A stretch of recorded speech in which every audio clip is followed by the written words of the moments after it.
3 पे आ गए थे और यूनिट 3 का सिलेबस देख लेते हैं। यूनिट 3 में पॉइंटर्स है, स्ट्रक्चर्स एंड यूनियंस और फाइंड हैंडलिंग है। पॉइंटर्स से स्टार्ट करते हैं। सबसे पहले पॉइंटर्स क्या होता है, हमने भी देखा था 3 तरह के डेटा टाइप होते हैं, primary data type, derived data type और user defined data type. Derived data types वो होते हैं जो प्राइमरी यूज करके बनते हैं, मतलब इंट, कैर, फ्लोट ये सब को यूज करके जो बनेंगे वो होते हैं डिराइव्ड डेटा टाइप। तो पॉइंटर्स भी एक डिराइव्ड डेटा टाइप है। पॉइंटर्स बेसिकली क्या होता है, जब आप कोई भी एक वेरिएबल में डाटा स्टोर कराते हो तो वो एक मेमोरी लोकेशन में स्टोर होता है और उस मेमोरी लोकेशन का एक एड्रेस होता है। जो डाटा टाइप्स उस एड्रेस को टारगेट करते हैं, उस एड्रेस को पॉइंट करते हैं, उन्हें बोलते हैं पॉइंटर्स। ठीक है, इसकी डिफाइन देखते हैं पहले। It is a derived data type, it is created with asterisk operator, it is used to store the address of the C variables और a memory location. C variable का एड्रेस या किसी मेमोरी लोकेशन को store करने के काम आते हैं pointers. A pointer variables points to a data type like int of the same type. इसका मतलब कुछ नहीं है, अगर आप कोई इंटीजर आगे देखो, पहले ये देखो, जैसे यहाँ पे मैंने एक इंटीजर वेरिएबल बनाया आई नाम का, इसके अंदर मैंने वैल्यू स्टोर कराई 3 और ये जिस मेमोरी एड्रेस पे स्टोर हो रहा है वो है ये। ठीक है, तो अगर ये इंटीजर टाइप का वेरिएबल है तो इसका जो पॉइंटर बनेगा वो भी इंटीजर होगा, उसकी डेटा टाइप भी इंटीजर होगी। ऐसे सपोज कैर होता तो उसका जो पॉइंटर आता है उसकी भी डेटा टाइप कैर होती। ठीक है, तो जो पॉइंटर्स में वैल्यू स्टोर होगी वो क्या होगी, ये। अब इस एड्रेस का यूज करके भी हम यहाँ पे चेंजेस कर सकते हैं, इसलिए पॉइंटर्स काफी यूज होता है। ठीक है, यहाँ पे कुछ नहीं, बस यही सब लिखा हुआ है। अब आगे बढ़ते हैं, पॉइंटर्स का सिंटेक्स देख लेते हैं। पहले डेटा टाइप लिखेंगे आप, फिर हम हमने पढ़ा कि एस्ट्रिक की मदद से हम पॉइंटर्स बनाते हैं और एक्सेस भी उसी की मदद से करते हैं। तो एस्ट्रिक लगाएंगे, फिर पीटीआर लिखेंगे, पॉइंटर्स का नाम, पॉइंटर का नेम। अब पॉइंटर का नेम कुछ भी हो सकता है, जनरली समझाने के लिए पीटीआर लिखते हैं तो पीटीआर लिखा हुआ है। ABCDEFGH कुछ भी मैं लिखता वो यहाँ पे चल जाता, जब तक मैं ये एस्ट्रिक लगा रहा हूँ मतलब मैं पॉइंटर बना रहा हूँ। आगे चाहे मैं पीटीआर लिखूँ चाहे आरटीपी लिखूँ, कुछ भी लिखूँ वो चलेगा। ठीक है, आगे बढ़ते हैं। एग्जाम्पल देख लो, यहाँ पे एक पॉइंटर्स का एग्जाम्पल बना रखा है। पहले ये देखो, ये सिंपल सा मैंने आई नाम का वेरिएबल बनाया जो एक इंटीजर टाइप का है, जिसके अंदर मैंने 5 वैल्यू स्टोर कराई। फिर मैंने एक पॉइंटर्स बनाया पीटीआर नाम का, जिसके अंदर मैं उसका एड्रेस स्टोर करा रहा हूँ। पॉइंटर्स के अंदर हमेशा एड्रेस स्टोर होते हैं, तो जब भी उसमें कुछ वैल्यू इनिशियलाइज करनी हो आपने तो आप ऐसे करेंगे, पॉइंटर्स लिखने के बाद इक्वल टू में एंड और वो वेरिएबल। एंड से क्या होता है आपको पता है, इसका पूरे का एड्रेस यहाँ पे आ जाएगा और वो पीटीआर में चला जाएगा। ठीक है, फिर मैंने आई प्रिंट किया और एस्ट्रिक पीटीआर प्रिंट किया। एस्ट्रिक पीटीआर से उस मेमोरी एड्रेस पे जोन सा मेरा वैल्यू स्टोर है उसको मैं एक्सेस कर पाता हूँ। जैसे पहले भी मैं एस्ट्रिक हटा के रन करता हूँ एक बार, ये देखो, ये आई, ये प्रिंट हो गया 5 और ये पीटीआर, मतलब ये आई का मेमोरी एड्रेस क्या है, ये है। ठीक है, अब मुझे इस मेमोरी एड्रेस के थ्रू इस 5 को एक्सेस करना है, तो मैं कैसे करूँगा, यहाँ पे एक एस्ट्रिक लगा दूंगा, तो अब यहाँ पे 5 आ जाएगा। समझे, ये देखो, ये जो मेरा वेरिएबल है जिसके अंदर मैंने 10 स्टोर कराया, इसका ये जो मेमोरी एड्रेस है ये मैंने एक पॉइंटर में स्टोर करा लिया। अब जो इस पॉइंटर में मेमोरी एड्रेस स्टोर है इसके थ्रू मैं इस वैल्यू को भी एक्सेस कर सकता हूँ, खाली मुझे इस पॉइंटर के पहले एक एस्ट्रिक लगाना है। समझ आई बात, ये देखो, मैं पॉइंटर से पहले एक एस्ट्रिक लगा रहा हूँ तो मैं उस वैल्यू को एक्सेस कर पा रहा हूँ जो जिस पॉइंटर को वो पॉइंट कर रहा है, जिस वेरिएबल को वो पॉइंट कर रहा है। ठीक है, अब देखो एक और बात, मैंने यहाँ पे यू से मैं परसेंटेज यू से मैं इसको क्यों प्रिंट करा रहा हूँ, क्योंकि ये होता है अनसाइंड इंटीजर। अनसाइंड इंटीजर मतलब कोई भी पॉजिटिव इंटीजर ही प्रिंट होगा इसके एड्रेस में हमेशा। ये मैं इसलिए कर रहा हूँ क्योंकि अगर मैं यू नहीं करता ना तो जनरली पॉइंटर्स का एड्रेस प्रिंट कराने के लिए पी करते हैं। अगर मैं पी से करता तो एक हेक्साडेसिमल नंबर आता, वो देखने में थोड़ा अजीब लगता है, जो मैं को प्रेफर नहीं करता, इसलिए मैं हमेशा यू से प्रिंट करता हूँ। किसी भी मेमोरी एड्रेस को प्रिंट करना हो तो मैं यू से करता हूँ ज़्यादातर। ठीक है, आप एक यू पी किसी से भी कर सकते हैं, पी से हेक्साडेसिमल नंबर आएगा, यू से हमेशा एक पॉजिटिव इंटीजर आएगा। अब पॉजिटिव इंटीजर से आप क्या फ़ायदा है हम आगे देखेंगे। आगे बढ़ते हैं, साइज ऑफ पॉइंटर्स इन सी। जैसे हमें पता है इंटीजर का डेटा टाइप क्या होता है, इंटीजर का साइज क्या होता है 4 बाइट्स, कैर का 1 बाइट्स। पॉइंटर्स का क्या होता है, देखो इंटीजर्स में नंबर स्टोर होते हैं और नंबर्स का 4 बाइट्स है। कैर के अंदर अल्फाबेट स्टोर होता है, उनका 1 बाइट्स है। पॉइंटर्स में क्या स्टोर होता है, मेमोरी एड्रेस। अब चाहे वो कैरेक्टर का हो चाहे वो इंटीजर का हो, है तो मेमोरी एड्रेस ही ना, मतलब वो रहेगा तो इसी फॉर्म में। ये मैं अनसाइंड में प्रिंट करा रहा हूँ, वरना रहेगा तो सबका इसी में ना, चाहे कैरेक्टर का हो चाहे इंटीजर का हो, किसी का भी हो। इसीलिए उसका डेटा टाइप फिक्स होता है, वो किस टाइप का पॉइंटर है उस पर डिपेंड नहीं करता है, आपका कंप्यूटर किस टाइप का उस पर डिपेंड करता है। मतलब अगर आपका 64 बिट का सिस्टम है तो उसके अंदर अगर पॉइंटर्स बनाते हो तो वो 8 बाइट्स के बनेंगे, और 32 बिट का आपका सिस्टम है उसके अंदर पॉइंटर्स बनाते हो तो वो 4 बाइट्स के बनेंगे। यही इस स्लाइड में बस यही समझा रहे हैं आपको कि पॉइंटर्स का जो साइज है वो आप किस टाइप का पॉइंटर है उस पर डिपेंड नहीं करता है, आपका कौन सा सिस्टम है उस पर डिपेंड करता है। ठीक है, आगे बढ़ते हैं। पॉइंटर्स अर्थमेटिक इन सी, इंक्रीमेंट डिक्रीमेंट देखेंगे, एडिशन सब्ट्रैक्शन ऑलमोस्ट दोनों एक ही चीज़ है। फिर subtracting to pointers of the same type. पहले इंक्रीमेंट डिक्रीमेंट देखते हैं। देखो इसमें होता क्या है, जब मैं यहाँ पे पॉइंटर्स मैंने बनाया, मैं लिखूंगा P T R equals to P T R plus one, अभी प्लस वन लिखे हैं खाली, और अब मैं इसको कंट्रोल सी कंट्रोल वी। अब देखो ये पहले पॉइंटर्स, जब ये लाइन प्रिंट हुई तब ये एड्रेस था, जब पॉइंटर में मैंने एक प्लस किया और फिर उस वो पॉइंटर्स को मैंने प्रिंट किया तब ये एड्रेस था।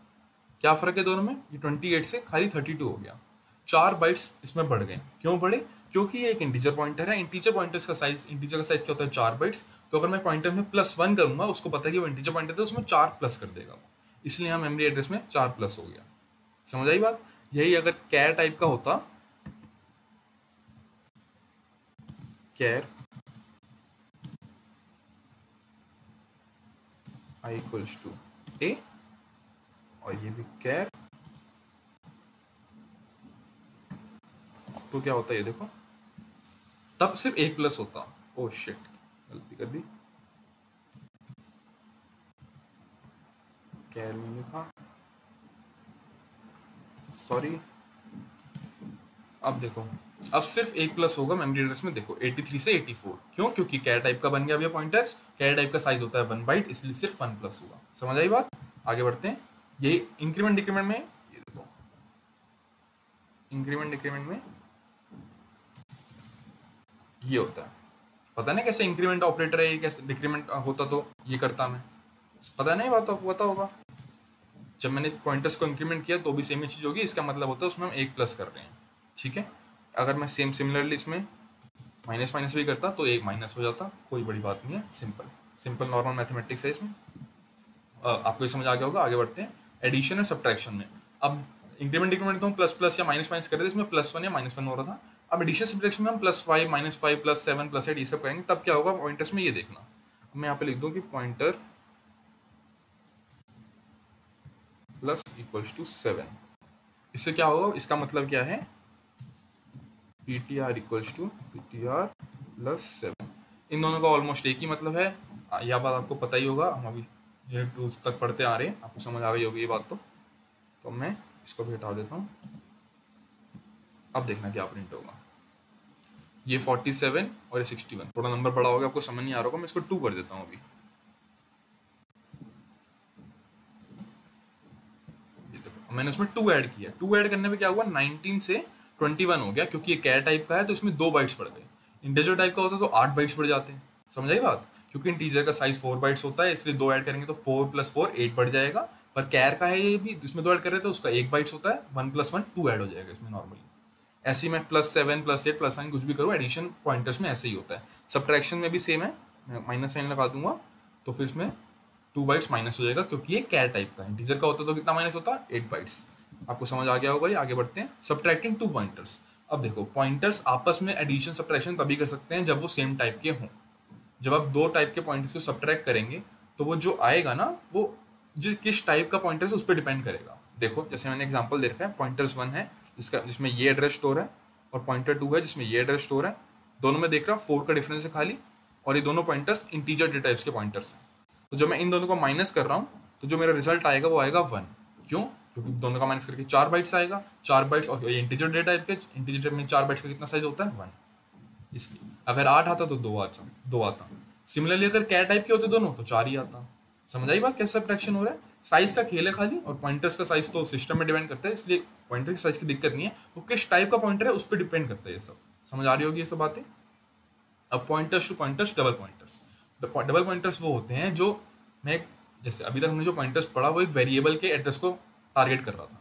अब मैं एक नया पॉइंटर बना दूं जो पॉइंटर के एड्रेस को टारगेट करे तो उसको हम डबल पॉइंटर्स बोलेंगे। The pointers to a pointer in C used when we want to store the address of another pointer। जब हम एक पॉइंटर का ही एड्रेस कहीं स्टोर कराना चाहेंगे तो हम डबल पॉइंटर्स का यूज करेंगे। कैसे, ये देखो, सबको हटा दो।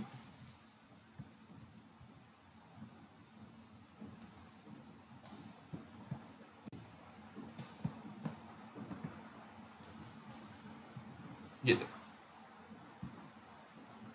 ये है एक डबल पॉइंटर। सब इसमें कैसे वर्क करता है सब कुछ इसके थ्रू समझो पहले आप। ये देखो, मैंने एक आई नाम का वेरिएबल बनाया जिसके अंदर मैंने वैल्यू स्टोर कराई 3 और जिसका मेमोरी एड्रेस है ये। यहाँ पे आपको दिख रहा होगा आई एक नॉर्मल वेरिएबल है हमारा इंटीजर का। ये एस्ट्रिक जे का क्या मतलब है, ये हमारा पॉइंटर है, तो मैंने इसको पॉइंटर बनाया। किसका पॉइंटर बनाया, इस आई का। तो ये जो मेमोरी एड्रेस है इस पॉइंटर में स्टोर हो गया। और जो ये पॉइंटर है इसका भी तो अपना एक मेमोरी एड्रेस होगा ना, इसका मेमोरी एड्रेस ये है।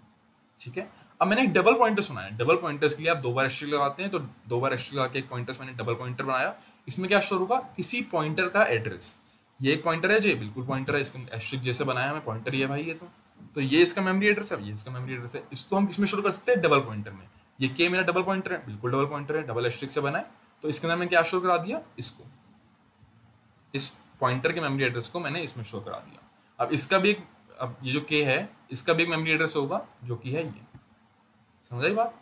अब इस मेमोरी एड्रेस के थ्रू ना हम आगे वाली, इसके पीछे वाली सारी चीज़ों को एक्सेस कर सकते हैं। मैं इस जे को भी एक्सेस कर सकता हूँ, मुझे पता है इसके अंदर इसका एड्रेस स्टोर है, तो मैं इसको भी एक्सेस कर सकता हूँ। कैसे, ये हम आपको दिखाते हैं अभी। ये देखो, आई के अंदर मैंने 5 वैल्यू स्टोर कराई, मैंने एक पॉइंटर बनाया और एक डबल पॉइंटर बनाया। पॉइंटर के अंदर मैंने आई का एड्रेस स्टोर कराया और डबल पॉइंटर के अंदर मैंने पॉइंटर का एड्रेस स्टोर कराया। तीनों आपस में ऐसे ही लिंक हो गए, बिल्कुल लिंक हो गए। अब देखो, मैंने आई प्रिंट किया तो 5 प्रिंट हो रहा है। मैंने एस्ट्रिक पीटीआर, मतलब इस पॉइंटर में ये जो एड्रेस पे जो भी स्टोर है उसको टारगेट कर रहा है एस्ट्रिक पीटीआर से। वो इसका पॉइंटर था तो इसकी वैल्यू 5 दोबारा प्रिंट हो गई। फिर मैंने एस्ट्रिक डीपीटीआर स्टोर एक्सेस किया, मतलब इस पॉइंटर में जो वैल्यू स्टोर है उसको टारगेट कर रहा है अभी। कैसे, देखो ये जो आई का एड्रेस है ना, ये अब ये है। कैसे, मैं आपको दिखाता हूँ। ये एस्ट्रिक अगर मैं हटा दूंगा तब आप देखना, ये दोनों वैल्यू सेम है। कैसे, ये जो वैल्यू है ये है इस 5 का मेमोरी एड्रेस जो पॉइंटर में स्टोर है, और ये जो है ना इसको मैं डबल पॉइंटर्स के थ्रू एक्सेस कर पा रहा हूँ एस्ट्रिक लगा के। जब मैंने इस वैल्यू के आगे एस्ट्रिक लगा दिया तो उसने देखा कि ये वैल्यू एड्रेस पे क्या चीज स्टोर है वो प्रिंट करेगा। इस एड्रेस पे क्या स्टोर था, ये इसका एड्रेस, इसलिए उसने इसको पॉइंट किया। अगर मैं यहाँ पे डबल एस्ट्रिक लगा देता, सॉरी, तब क्या आता, 5 आता। पहले उसने इस एड्रेस से ये चीज ढूंढी, फिर इस एड्रेस से ये वैल्यू ढूंढी। समझ आई बात, कैसे डबल पॉइंटर्स वर्क कर रहे हैं यहाँ पे। अब यहाँ पे भी एस्ट्रिक लगा दूंगा तो 3 5 प्रिंट हो जाएंगे। पहला आई, दूसरा आई के एड्रेस से हम आई को टारगेट कर रहे हैं, तीसरा हम जो पॉइंटर्स बनाए हैं उसके एड्रेस से पहले पॉइंटर को टारगेट कर रहे हैं इस एस्ट्रिक की मदद से, और फिर उस एड्रेस से दोबारा आई के थ्रू आई को टारगेट कर रहे हैं, डबल पॉइंटर। ऐसे काम करता है हमारा डबल पॉइंटर्स। समझ आ गई होगी बात, आगे बढ़ते हैं। कुछ रह तो नहीं गया, जस्ट अ सेकेंड।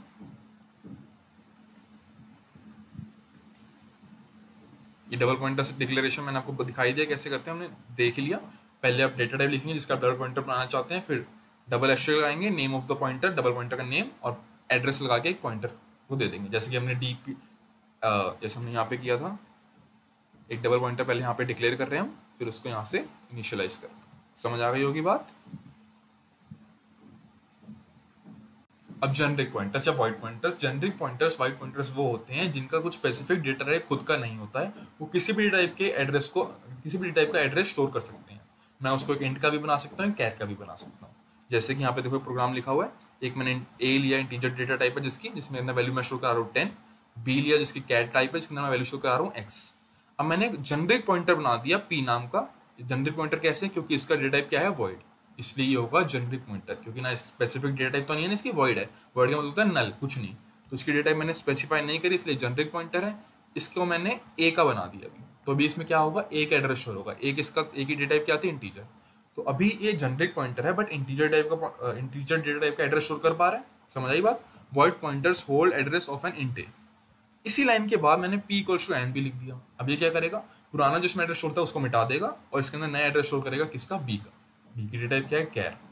अब समझ आया कि कैसे ये p एक वॉइड जेनरिक पॉइंटर है, इस वजह से इंटीजर का भी और कैरेक्टर का भी दोनों का एड्रेस स्टोर कर पा रहा है। जब हमें नहीं पता होता हम किसका एड्रेस स्टोर करना चाहते थे, हम एक जेनरिक पॉइंटर बना देते हैं जिसके हम डेटा टाइप वॉइड दे देते हैं, इसलिए हम उसको जेनरिक पॉइंटर या वॉइड पॉइंटर दोनों बोलते हैं। It is a pointer that has no associated data type with it, it holds on address of any type. किसी भी टाइप का एड्रेस ही होल्ड कर सकते हैं, हमने देखा ये भी बहुत सिंपल है। इसमें ज़्यादा डिफाइन पूछी जा सकती है, आप एग्जांपल भी लिख के दिखा सकते हो, हमने दिखा दिया। आगे बढ़ते हैं। यूजिंग पॉइंटर्स विद एरे, ये बहुत काम आता है, आपको अच्छे से समझना। इसमें क्या किया मैंने, n साइज है एरे का, फिर एक वो एरे बनाया जिसके अंदर 1 2 3 4 5 एलिमेंट्स हैं, और एक पॉइंटर बनाया और उस पॉइंटर को उस एरे से लिंक कर दिया। मतलब अब उस एरे का एड्रेस पॉइंटर में आ गया। अब देखो पॉइंट ये है कि एरे में बड़े सारे एलिमेंट्स हैं, तो किसका एड्रेस आएगा पॉइंटर में, इस एलिमेंट का, इस एलिमेंट का, क्योंकि सबका अपना अपना एड्रेस होगा ना। इस 1 का अलग एड्रेस होगा, 2 का अलग एड्रेस होगा, 3 का अलग एड्रेस होगा, 4 का अलग, 5 का अलग। जब मैंने ये लाइन लिखी तो पॉइंटर्स में क्या एड्रेस आएगा, एरे के जो 0th इंडेक्स पे, या कह सकते हैं फर्स्ट पोजीशन में जो एलिमेंट है उसका इंडेक्स आके इसमें शो हो जाएगा। अगर मैं एरे के आगे यहाँ स्क्वायर ब्रैकेट्स लगा के 0 लिख देता तो भी फर्स्ट एलिमेंट का होता, और ऐसे भी फर्स्ट एलिमेंट का ही हो रहा है। समझाई बात? तो ऐसे इस 1 का एड्रेस आके इस पॉइंटर में स्टोर हो गया। फिर मैं एक फॉर लूप चलाया जितनी उसकी लेंथ है वहां तक, 0 से लेके वहां तक, और मैं पॉइंटर्स को प्रिंट करा के इंक्रीमेंट करता रहा। जब पहले एस्ट्रिक पीटीआर होगा तो क्या होगा, 1 का एड्रेस है, पीछे एस्ट्रिक लगाया, मतलब इस 1 को टारगेट किया, 1 प्रिंट हो गया। अब मैंने इसमें प्लस प्लस कर दिया, प्लस करने से क्या हुआ, इसमें +1 हो गया। अब ये इंटीजर का है तो +1 हो गया, मतलब 4 बाइट्स बढ़ गया, ये अगले एड्रेस में शिफ्ट हो गया। जब हम एरेज पढ़ रहे थे तब आपको ध्यान होगा एरेज में जो भी एलिमेंट स्टोर होते हैं वो कंटीजियस मेमोरी लोकेशन पे होते हैं। उसकी डिफाइन पे सबसे इंपॉर्टेंट पॉइंट था ये, एरेज में जो एलिमेंट स्टोर होते हैं वो कंटीजियस मेमोरी लोकेशन पे होते हैं। मतलब सपोज करो इसका मेमोरी एड्रेस है 34, तो इसका होगा 38, साथ वाला बिल्कुल मेमोरी एड्रेस, क्योंकि इंटीजर टाइप है इसलिए 4 बाइट्स का गैप होता है। कैर होता तो 34, 35, 36। तो ये प्लस करने से इसमें मेमोरी एड्रेस में भी 4 पॉइंट बढ़ गए, तो अब ये किसके एड्रेस को पॉइंट करेगा, इसके अगले एलिमेंट को पॉइंट करेगा। फिर जब दोबारा फॉर लूप आया, जब इसकी वैल्यू चेंज होकर आई, तब एसटीपीटीआर से इसका अगला वैल्यू जो थी 2 वो प्रिंट हो गई। सिमिलरली दोबारा प्लस हो गया, इसमें +1 हो रहा है तो इसमें अगली वैल्यू 3 प्रिंट हो जाएगी। ऐसे ही 4, ऐसे ही 5। समझाई बात? ऐसे ऐसे एरेज और पॉइंटर्स लिंक होते हैं आपस में। आगे देखते हैं यूजिंग पॉइंटर्स विद फंक्शंस। ये आप पहले पढ़ चुके हैं, जब आपने call by value, call by reference पढ़ा होगा, उसमें हम यही कर रहे थे, बट तब आपको शायद पॉइंटर्स नाम से ना बताया मैंने, मुझे ध्यान नहीं आ रहा, बट आपको रिकॉल हो गया होगा, आपने कॉल बाय रेफरेंस और कॉल बाय वैल्यू अच्छे से पढ़ा था। तो इसमें क्या करा मैंने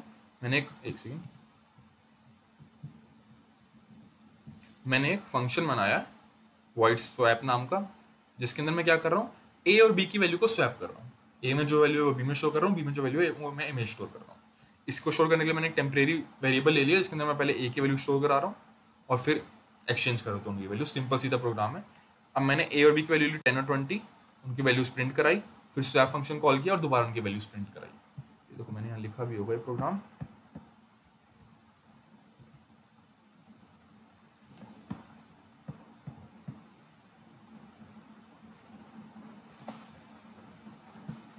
ये देखो वैल्यूज बिफोर स्वैप 10 और 20 थी, आफ्टर स्वैप भी 10 और 20। ऐसा क्यों है, एक सेकंड बताता हूँ आपको। क्योंकि यहाँ पे आप देखेंगे मैंने खाली इंटीजर्स लिए हैं, पॉइंटर्स नहीं लिए हैं। ये है मेन पॉइंटर्स ना लेने का डिफरेंस।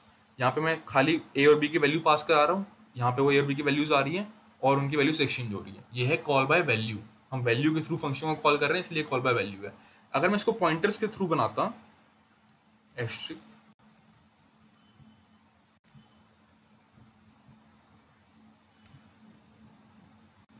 थोड़ा टाइम कंज्यूमिंग हो रहा है, बट समझने के लिए थोड़ा जरूरी है, इसलिए मैं इसको इतना टाइम दे रहा हूँ, वरना मैं इतना देता भी नहीं।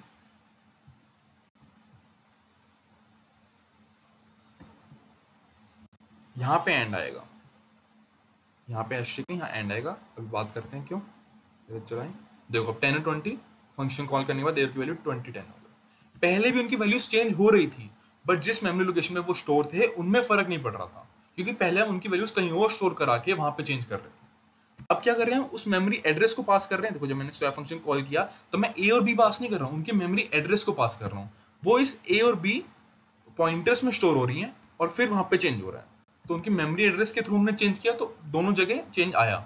अगर जब मैंने इससे पहले रन किया था तो आपने देखा था मैंने एड्रेस पास नहीं किया था, नॉर्मली ए और बी को पास कर रहा था, इसलिए चेंज नहीं आ रहा था। आप एड्रेस के थ्रू चेंज करेंगे तो वो कॉल बाय रेफरेंस कहलाएगा और चेंज शो होगा। फंक्शन के बाहर भी शो होगा, फंक्शन के अंदर भी शो होगा। बट ये अब ये कॉल बाय रेफरेंस है। अब देखो यहाँ पे मैं ए और बी की वैल्यू एक्सचेंज कर रहा हूँ, पॉइंटर्स के थ्रू कर रहा हूँ, इसलिए एक्सचेंज पॉइंटर्स के फंक्शन कॉल होने के बाद भी आपको यहाँ पे शो हो रही है। सिंपल सीधा प्रोग्राम है, समझ आ गया होगा आपको। यहाँ पे एस्ट्रिक ए क्यों लिखे, क्योंकि एक पॉइंटर है उसकी वैल्यू एक्सेस करनी है मेरे को, इसलिए मैंने एस्ट्रिक ए लिखे। नॉर्मल ए नहीं लिख सकते आप यहाँ पे। Asterisk a equal to asterisk b, मतलब दोनों की वैल्यूज को एक्सेस करके फिर वो चेंज कर रहा है। समझ आ रही है ना बात, आपको क्लियर हो गया होगा। अब हम स्ट्रक्चर्स एंड यूनियंस पे आ गए। स्ट्रक्चर्स एंड यूनियंस देख लेते हैं। सबसे पहले देखो, सबसे पहले ना स्ट्रक्चर्स को तुम अपने कॉलेज के आईडी कार्ड की तरह समझो। अभी तक हमने कैसा एरे टाइप की डेटा टाइप पढ़ी, उसमें क्या था, बड़े सारे इंट थे एक साथ थे, बड़े सारे कैर थे एक साथ थे, एरे ये था, ठीक है। और इंटीजर कैर तो हमें पता ही है। हमने कोई ऐसी डेटा टाइप नहीं पढ़ी इसमें बड़े सारे और दो तीन तरह के डेटा टाइप्स एक साथ हो। अपने कॉलेज के आईडी कार्ड के देखो, उसमें आपका एनरोलमेंट नंबर भी होता है और आपका नाम भी होता है। आपका एनरोलमेंट नंबर की डेटा टाइप क्या है? इंटीजर है, नाम की कैरेक्टर है। जब दो अलग डेटा टाइप्स आपस में जुड़ सकते हैं तो तब बनता है एक स्ट्रक्चर टाइप डेटा टाइप, जो डिफरेंट डेट्स को कंबाइन करने के लिए स्ट्रक्चर्स यूज करते हैं, ठीक है। जब भी स्ट्रक्चर्स की बात हो, कॉलेज के आईडी कार्ड को देख लेना कि दो अलग अलग टाइप के टाइप्स हैं पर साथ में है, तो ऐसा सब बनाने के लिए स्ट्रक्चर्स काम आता है। It is a user defined data type. अच्छा हाँ, तीन तरह की डेटा टाइप्स पढ़ी थी, प्राइमरी, डिराइव्ड और यूजर डिफाइंड। ये बड़ी सारी को डेटा टाइप्स को मिक्स करके बनते हैं, इसलिए ये यूजर बनाता है खुद अपने हिसाब से जैसे उसको चाहिए होता है, और इसको हम यूजर डिफाइंड डेटा टाइप्स बोलते हैं, ठीक है। इसमें कौन से डेटा टाइप्स होंगे, उसके कितने मेंबर्स होंगे, ये सब यूजर खुद बनाता है, इसलिए उसको यूजर डिफाइंड डेटा टाइप्स बोलते हैं। It can be used to group items और possibly different types in a single type. ये सबसे इंपॉर्टेंट डेफिनेशन है स्ट्रक्चर की। और स्ट्रक्चर यूनियंस ऑलमोस्ट सेम है, तो स्ट्रक्चर पर अच्छे से ध्यान देना, यूनियन एक मिनट में हो जाएगा फिर आपका। इसको स्ट्रक्ट कीवर्ड की मदद से बनाया जाता है और डॉट ऑपरेटर की मदद से हम इसको एक्सेस कर पाते हैं, ठीक है। अच्छा हाँ, जैसे मान लो आपका आईडी कार्ड है, उसमें आपका नाम है और एनरोलमेंट नंबर है, ये एक स्ट्रक्चर है, ठीक है। ये एक स्ट्रक्चर है जो हर आईडी कार्ड में आपको देखने को मिलेगा। एक बार स्ट्रक्चर तो बन जाता है, फिर उसकी कॉपीज बनाने के लिए ना वेरिएबल्स यूज करते हैं हम। जैसे एक आपका आईडी कार्ड होगा, एक आपके दोस्त का आईडी कार्ड होगा, तो एक वेरिएबल 1 होगा जिसमें ये स्ट्रक्चर होगा कि आईडी कार्ड में आपका नाम और आपके एनरोलमेंट में आपका एनरोलमेंट नंबर, ये एक वेरिएबल 1 में होगा। वेरिएबल 2 में आपके दोस्त का नाम और दोस्त का एनरोलमेंट नंबर, ये वेरिएबल 2 का है। दोनों स्ट्रक्चर ही, दोनों है भी सेम टाइप के स्ट्रक्चर, दोनों में ही दो मेंबर है, दोनों में ही दो डेटा टाइप्स हैं, और दोनों में ही डेटा टाइप्स में एक में एनरोलमेंट नंबर स्टोर हो रहा है और एक में नाम स्टोर हो रहा है दोनों सेम स्ट्रक्चर ही हैं दोनों, बट दोनों के वेरिएबल्स अलग हैं, ठीक है। ये बात ध्यान रखना। अब देखो आगे बढ़ते हैं। स्ट्रक्चर को कैसे सिंटेक्स होता है, पहले स्ट्रक्ट लिखेंगे स्ट्रक्चर बनाने के लिए, फिर उसका नाम देंगे, स्ट्रक्चर का नाम, फिर इस कर्ली ब्रैकेट्स के अंदर इसका ब्लॉक शुरू होगा, उसके अंदर आप जितने मेंबर्स बनाना चाहे उतने मेंबर्स, उसकी पहले डेटा टाइप आएगी और फिर उसका नाम, जो मेंबर का नाम हो। जैसे यहाँ पे बना के दिखा रखा है, अगर आप अपने कॉलेज आईडी कार्ड का एग्जांपल ले रहे हैं तो स्ट्रक्ट स्टूडेंट मैं नाम दे दूंगा स्ट्रक्चर का, फिर उसके अंदर पहला मेंबर है रोल नंबर का, दूसरा मेंबर है नेम का और तीसरा मेंबर है मार्क्स का, ठीक है। देखो तीनों की डेटा टाइप अलग है, एक ही डेटा टाइप में स्टोर हो रहे हैं, जो है स्ट्रक्चर यही होता है। अब मैंने आपको बताया ये जैसे एक स्टूडेंट का स्ट्रक्चर बन गया, ये ऐसे मुझे 50 स्टूडेंट को बांटना है अब ये सब, तो सबको अलग अलग मेंबर, या अलग मेंबर नहीं बोलेंगे, अलग अलग वेरिएबल देने पड़ेंगे सबको, ताकि मैं उसको उस स्पेशल स्टूडेंट्स के लिए बना सकूं। कैसे? ये देखो, structure variables declaration with structure template. एक आप वेरिएबल्स स्ट्रक्चर बनाते साथ ही बना सकते हैं, मुझे पता है मेरे को 10 वेरिएबल बनाने हैं तो मैं उसके साथ डिक्लेयर करती है। आपको बाद में ध्यान है कि नहीं यार 2-3 वेरिएबल्स और बढ़ाने हैं, तो बाद में भी आप ऐसे वेरिएबल्स उसके बना सकते हैं। वेरिएबल्स क्यों बना रहे हैं आपको समझ आएगा अभी। देखो आपने स्ट्रक्चर बनाने के क्या लिखा, स्ट्रक्ट लिखा, स्ट्रक्चर का नाम लिखा और कर्ली ब्रैकेट्स के अंदर उसके सारे मेंबर्स और उनकी डेटा टाइप्स। जैसे ही कर्ली ब्रैकेट खत्म हो ना, आप उतने वेरिएबल्स के नाम लिख दो कॉमा डाल के जितने आपको चाहिए, और फिर सेमीकोलन लगा के खत्म कर दो। समझाई बात? जैसे कि अगर मुझे मान लो 10 स्टूडेंट्स के लिए बनाना होता, तो मैं यहाँ पे V1 V2 V3 V4 या जो भी ID1 ID2 ID3 ID4 करके ID10 तक कॉमा लिखता और फिर सेमीकोलन लगा देता। तो ये 10 तरह के स्ट्रक्चर बन जाते हैं ID1 से लेके ID10 तक। समझाई बात? और अगर मान लो आपने स्ट्रक्चर डिक्लेयर करते वक्त वेरिएबल्स को नहीं डिक्लेयर किया, तब बाद में ऐसे कर सकते हैं कि स्ट्रक्ट लिखो, स्ट्रक्चर का नाम लिखो, फिर वेरिएबल्स लिख दो जितने भी आपको उसके बनाने हैं और फिर सेमीकोलन लगा दो। ये दो तरीके हैं उनके वेरिएबल्स को डिक्लेयर करने के, ठीक है। अब उनके वेरिएबल्स में वैल्यूज कैसे इनिशियलाइज करते हैं, ऐसे करते हैं। मैं आपको एक बार करके दिखा देता हूँ। ये मान लो स्ट्रक्ट आईडी नाम का ही मैं स्ट्रक्चर बना रहा हूँ, इसके अंदर हम ले रहे हैं इंट रोल नंबर और हम ले रहे हैं कैर नेम का साइज मान लो 50 होगा तो मैं 50 देता हूँ, मैक्स 60 होगा, इससे कम इससे ज़्यादा किसका ही होगा। खैर वैसे आपने पिक्चर धमाल देखी है तो हाँ, तो कहाँ पे थे हम, ये बना दिया। अब इसके साथ पहला तरीका V1 मैंने यहाँ पे एक वेरिएबल डिक्लेयर कर दिया। अब दूसरा तरीका, और कैसे मान लो मैंने 2 बनाने होते इसी स्ट्रक्चर के, तो मैं कैसे बनाता था, स्ट्रक्ट ID V2,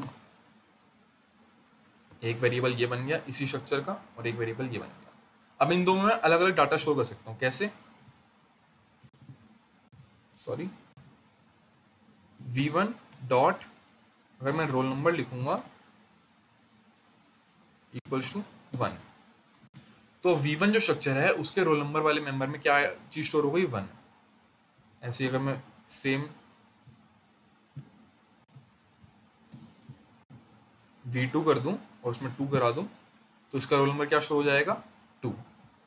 ऐसे इनकी वैल्यूज को हम मेंबर्स को इनिशियलाइज करते हैं। अब ये दो अलग अलग स्ट्रक्चर हैं, जिसके पहला V1 में ये रोल नंबर है और दूसरे का ये रोल नंबर है। इन दोनों के आप नेम में इनिशियलाइज कर सकते हैं। नेम में जब भी आप कोई भी क्या टाइप में स्ट्रक्चर को दें तब उसमें ये ध्यान रखना कि आप ऐसे V1 dot name equals to Shivang ले लेते हैं, ये नहीं लिख सकते।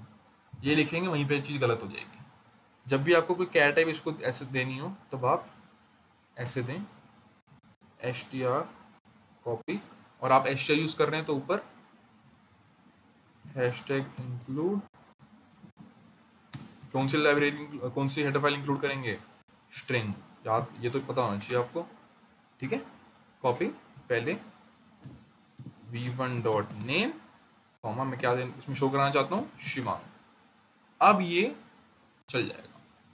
स्ट्रक्चर्स में आप डायरेक्टली कैरेक्टर्स को ऐसे इनिशियलाइज नहीं करते, उसमें कैरेक्टर वैल्यू शो कराना चाहते हैं तो आप ऐसे कर सकते हैं।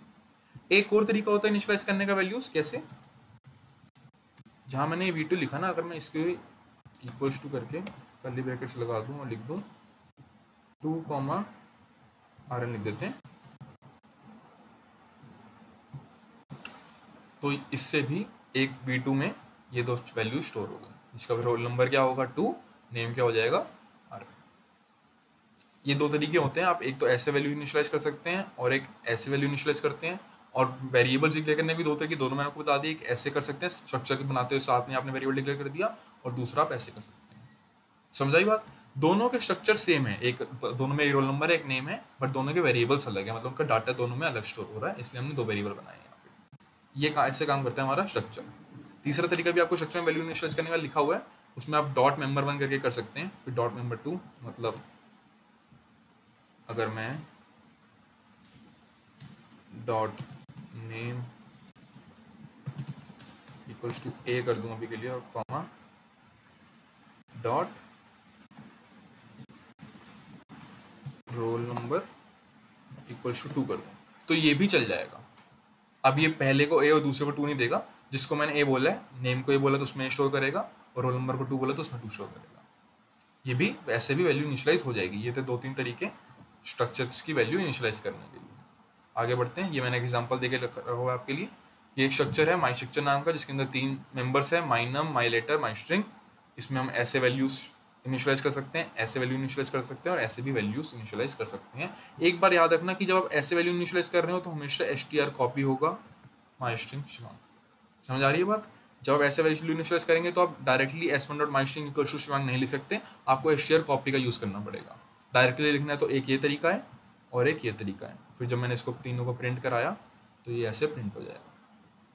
ठीक है, आपने एक ही स्ट्रक्चर वेरिएबल के एक ही स्ट्रक्चर डेटा टाइप के अंदर 3 अलग अलग टाइप्स की डेटा टाइप स्टोर कर ली। ऐसे ही स्ट्रक्चर काम करता है। कुछ नहीं था स्ट्रक्चर में, बस यही था। अब आगे देखो नेक्स्ट स्ट्रक्चर क्या होता है। स्ट्रक्चर का बेसिक सब यही था। अब आगे इसके थोड़े बहुत कॉम्प्लेक्स पार्ट्स आते रहेंगे, जो बहुत आसान है, धीरे धीरे समझ आ जाएगा आपको सब। अपने नेस्टेड फॉर लूप पढ़ा था हमने, वो क्या था, जब एक फॉर लूप के अंदर फॉर लूप होता है तो हम उसको नेस्टेड फॉर लूप बोलते हैं। नेस्टेड मतलब किसी एक चीज के अंदर वही चीज, या किसी एक चीज के अंदर कोई चीज। तो ऐसे नेस्टेड स्ट्रक्चर मतलब स्ट्रक्चर के अंदर एक स्ट्रक्चर होगा, मतलब स्ट्रक्चर का एक मेंबर खुद स्ट्रक्चर होगा। देखो यहाँ पे स्ट्रक्ट पेरेंट लिखा, इसका पहला मेंबर इंटीजर है और दूसरा मेंबर खुद स्ट्रक्चर है एक। समझा ही बात? स्ट्रक्चर के अंदर जो एक मेंबर है वो खुद एक स्ट्रक्चर होता है, तब उसको हम नेस्टेड स्ट्रक्चर बोलते हैं। इसका दूसरा तरीका ये भी हो सकता है कि आप देखो, पहले तरीके में हमने एक पेरेंट नाम का स्ट्रक्चर बनाया, दूसरे उसके अंदर एक इंट नाम का मेंबर बन दिया। जो दूसरा उसका चाइल्ड वाला स्ट्रक्चर है ना, उसको हम उसी के अंदर डिफाइन कर रहे हैं। आप उसके अंदर ऐसे भी डिफाइन कर सकते हैं। अगर आप चाहते हैं अपने उसके अंदर डिफाइन नहीं कर रहे, उसकी कैरेक्टरिस्टिक्स आप अलग से लिखना चाहते हैं, तो आप ऐसे खाली डिक्लेयर कर दो कि उसके अंदर एक मेंबर है स्ट्रक्चर नाम का, और उस मेंबर को आप उसके बाहर भी डिक्लेयर कर सकते हैं। समझ आई बात? अब इस स्ट्रक्चर्स के वेरिएबल्स अलग बनेंगे और इस स्ट्रक्चर के वेरिएबल्स अलग बनेंगे। वो पेरेंट्स का स्ट्रक्चर है और वो चाइल्ड का स्ट्रक्चर है। और एक्सेस करना हो तो ये देखो ऐसे, आपको इस पेरेंट, आपको याद है हमने डबल पॉइंटर्स पढ़ा था, अभी पढ़ा डबल पॉइंटर्स। डबल पॉइंटर्स में क्या था, हम पॉइंटर के एड्रेस के थ्रू मैं आखिरी तक जा पा रहे थे। मतलब हमने एक वेरिएबल लिया था, उसका पॉइंटर का एड्रेस स्टोर किया था, उस पॉइंटर का भी एड्रेस स्टोर किया था। ऐसे ही नेस्टेड स्ट्रक्चर टाइप में है। आपने एक स्ट्रक्चर बनाया है, एक मेंबर है वो एक स्ट्रक्चर के अंदर है, और वो स्ट्रक्चर भी एक स्ट्रक्चर के अंदर। अगर मुझे इस फाइल के वैर वन को एक्सेस करना है जो चाइल्ड में है, कहाँ गया, आगे दिखा लिया होगा, आगे देखते हैं, कोई बात। मैंने एक इस वैर को एक्सेस करना है जो कि उस स्ट्रक्चर में है जो एक पेरेंट के अंदर है।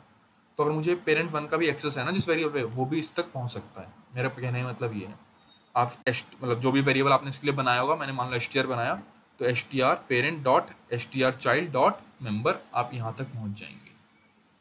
कैसे, एग्जाम्पल के थ्रू समझो।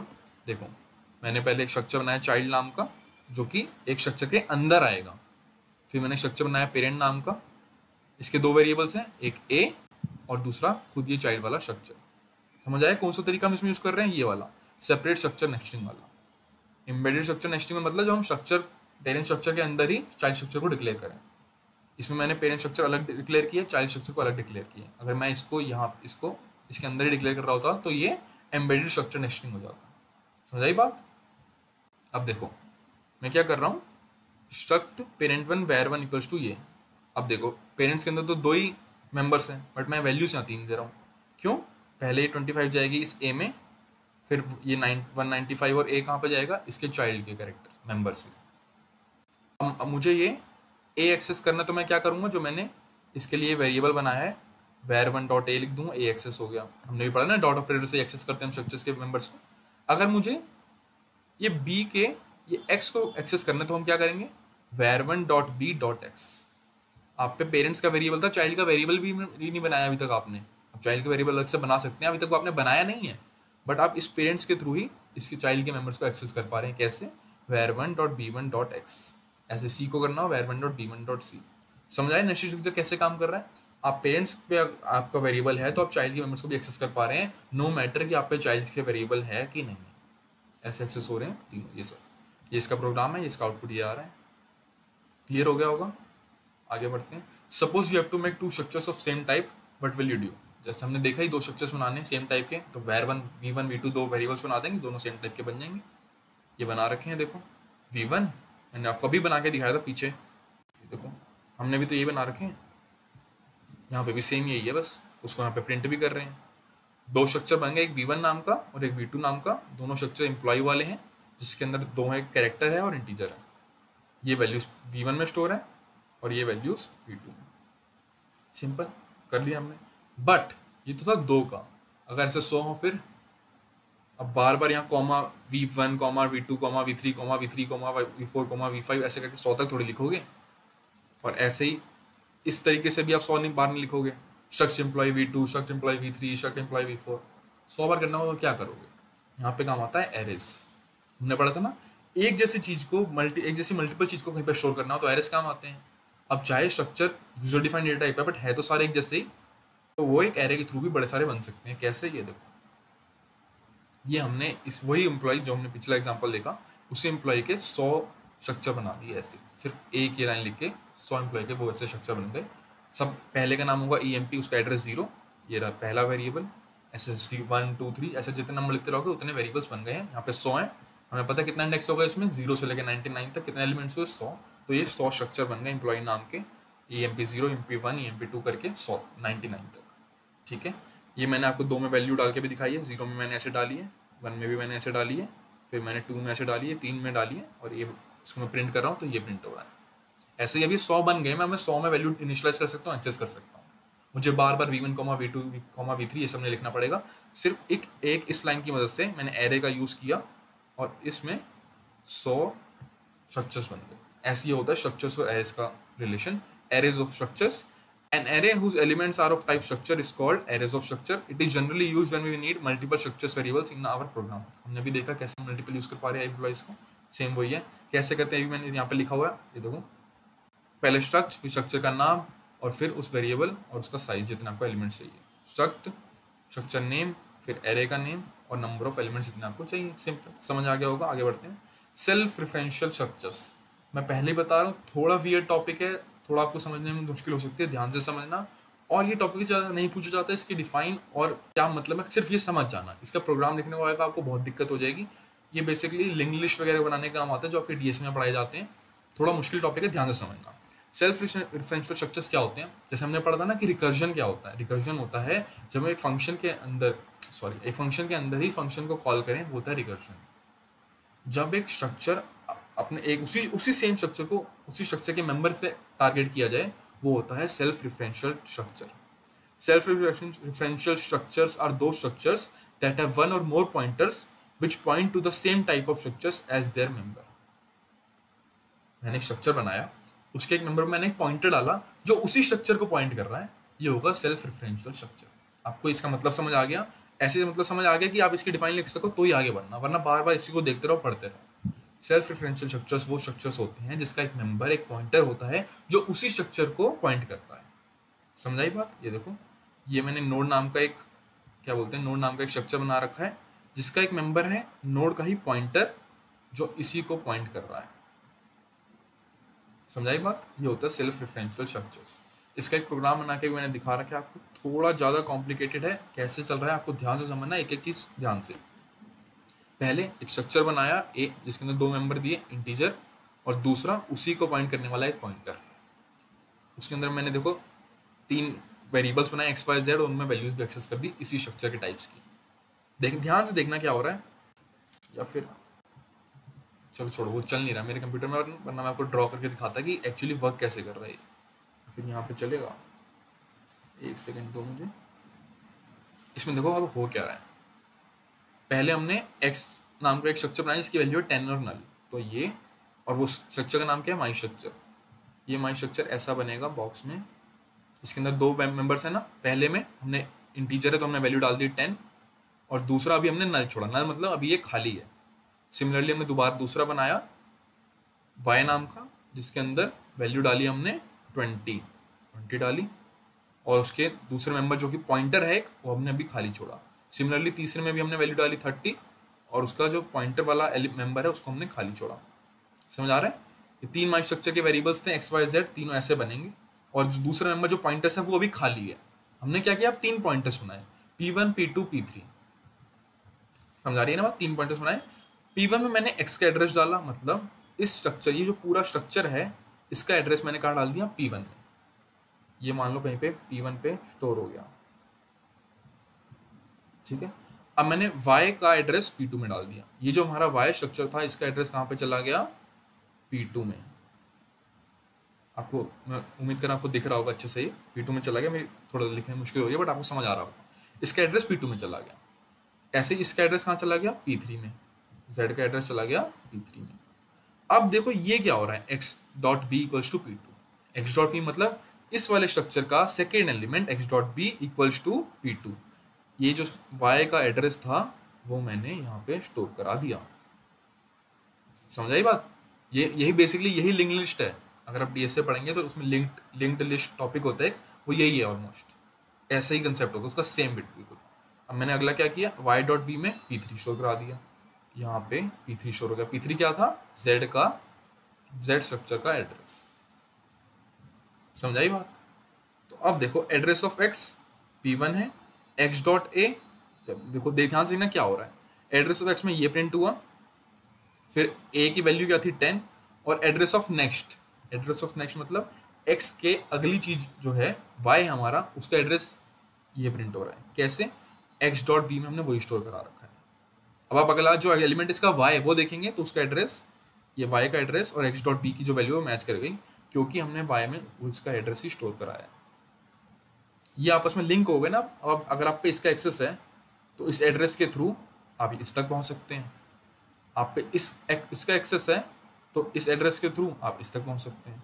किसी भी एक का अगर आप पे एड्रेस है तो आप आगे जहाँ तक जाना चाहे वहाँ तक पहुंच सकते हैं। ऐसी सेल्फ रेफरेंशियल फंक्शंस काम करते हैं।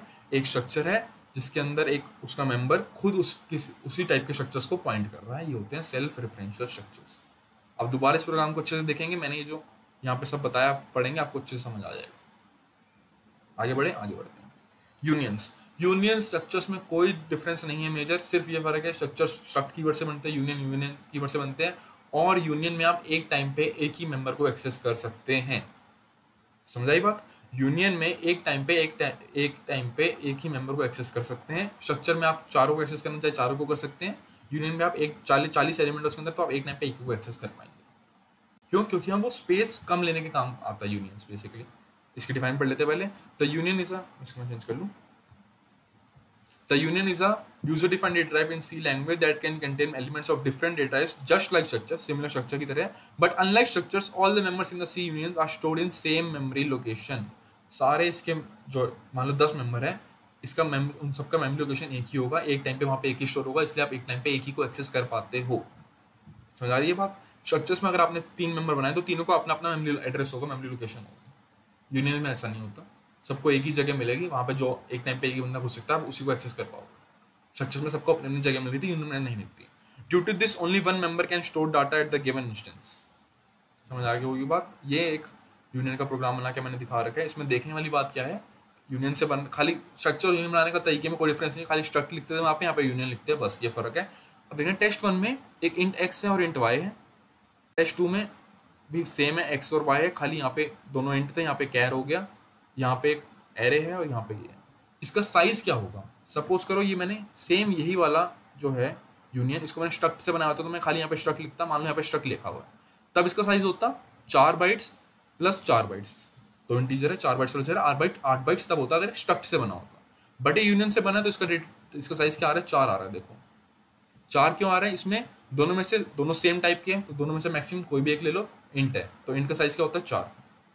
यहाँ पे दोनों अलग अलग डेटा टाइप्स के हैं, दोनों में से इसका साइज क्या होगा? 4 बाइट. इसका साइज क्या होगा? 1 बाइट. मैक्सिमम क्या है? 4. तो इस पूरे का साइज क्या हो गया? 4. अब इसमें देखो इसका जो क्या बोलते हैं साइज है वो 10 है, क्योंकि इसमें इसको 10 नाम का 10 साइज का एरे बना रखा है, और इसका साइज क्या है? 1. तो इस पूरे यूनियन का साइज क्या हो जाएगा? 10 मैक्स. अगर ये स्ट्रक्चर से बना होता तो क्या हो जाता? 10 और इसका प्लस 1 11. बट ये यूनियन से बना है तो मैक्सिमम दोनों का क्या है? 10, तो 10 हो जाएगा.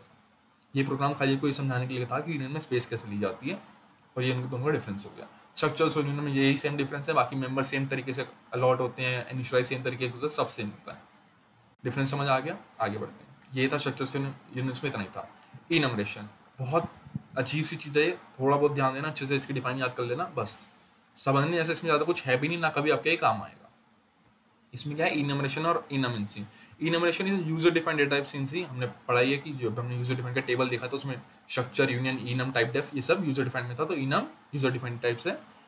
It is mainly use to sign names to integral constants. पता नहीं इसकी क्या नीड है, मुझे अब तक पता नहीं चला, बट मैं ज़्यादा पढ़ा नहीं है इसको, बट मैं समझा सकता हूँ आपको. It is use to sign names to integral constant. Integer constants को नाम देने का काम आता है. आपने 1 को कोई नाम दे दिया, 2 को कोई नाम दे दिया, 3 को कोई नाम दे दिया, इसके काम आता है. पता नहीं क्यों काम आता है, बट आता है.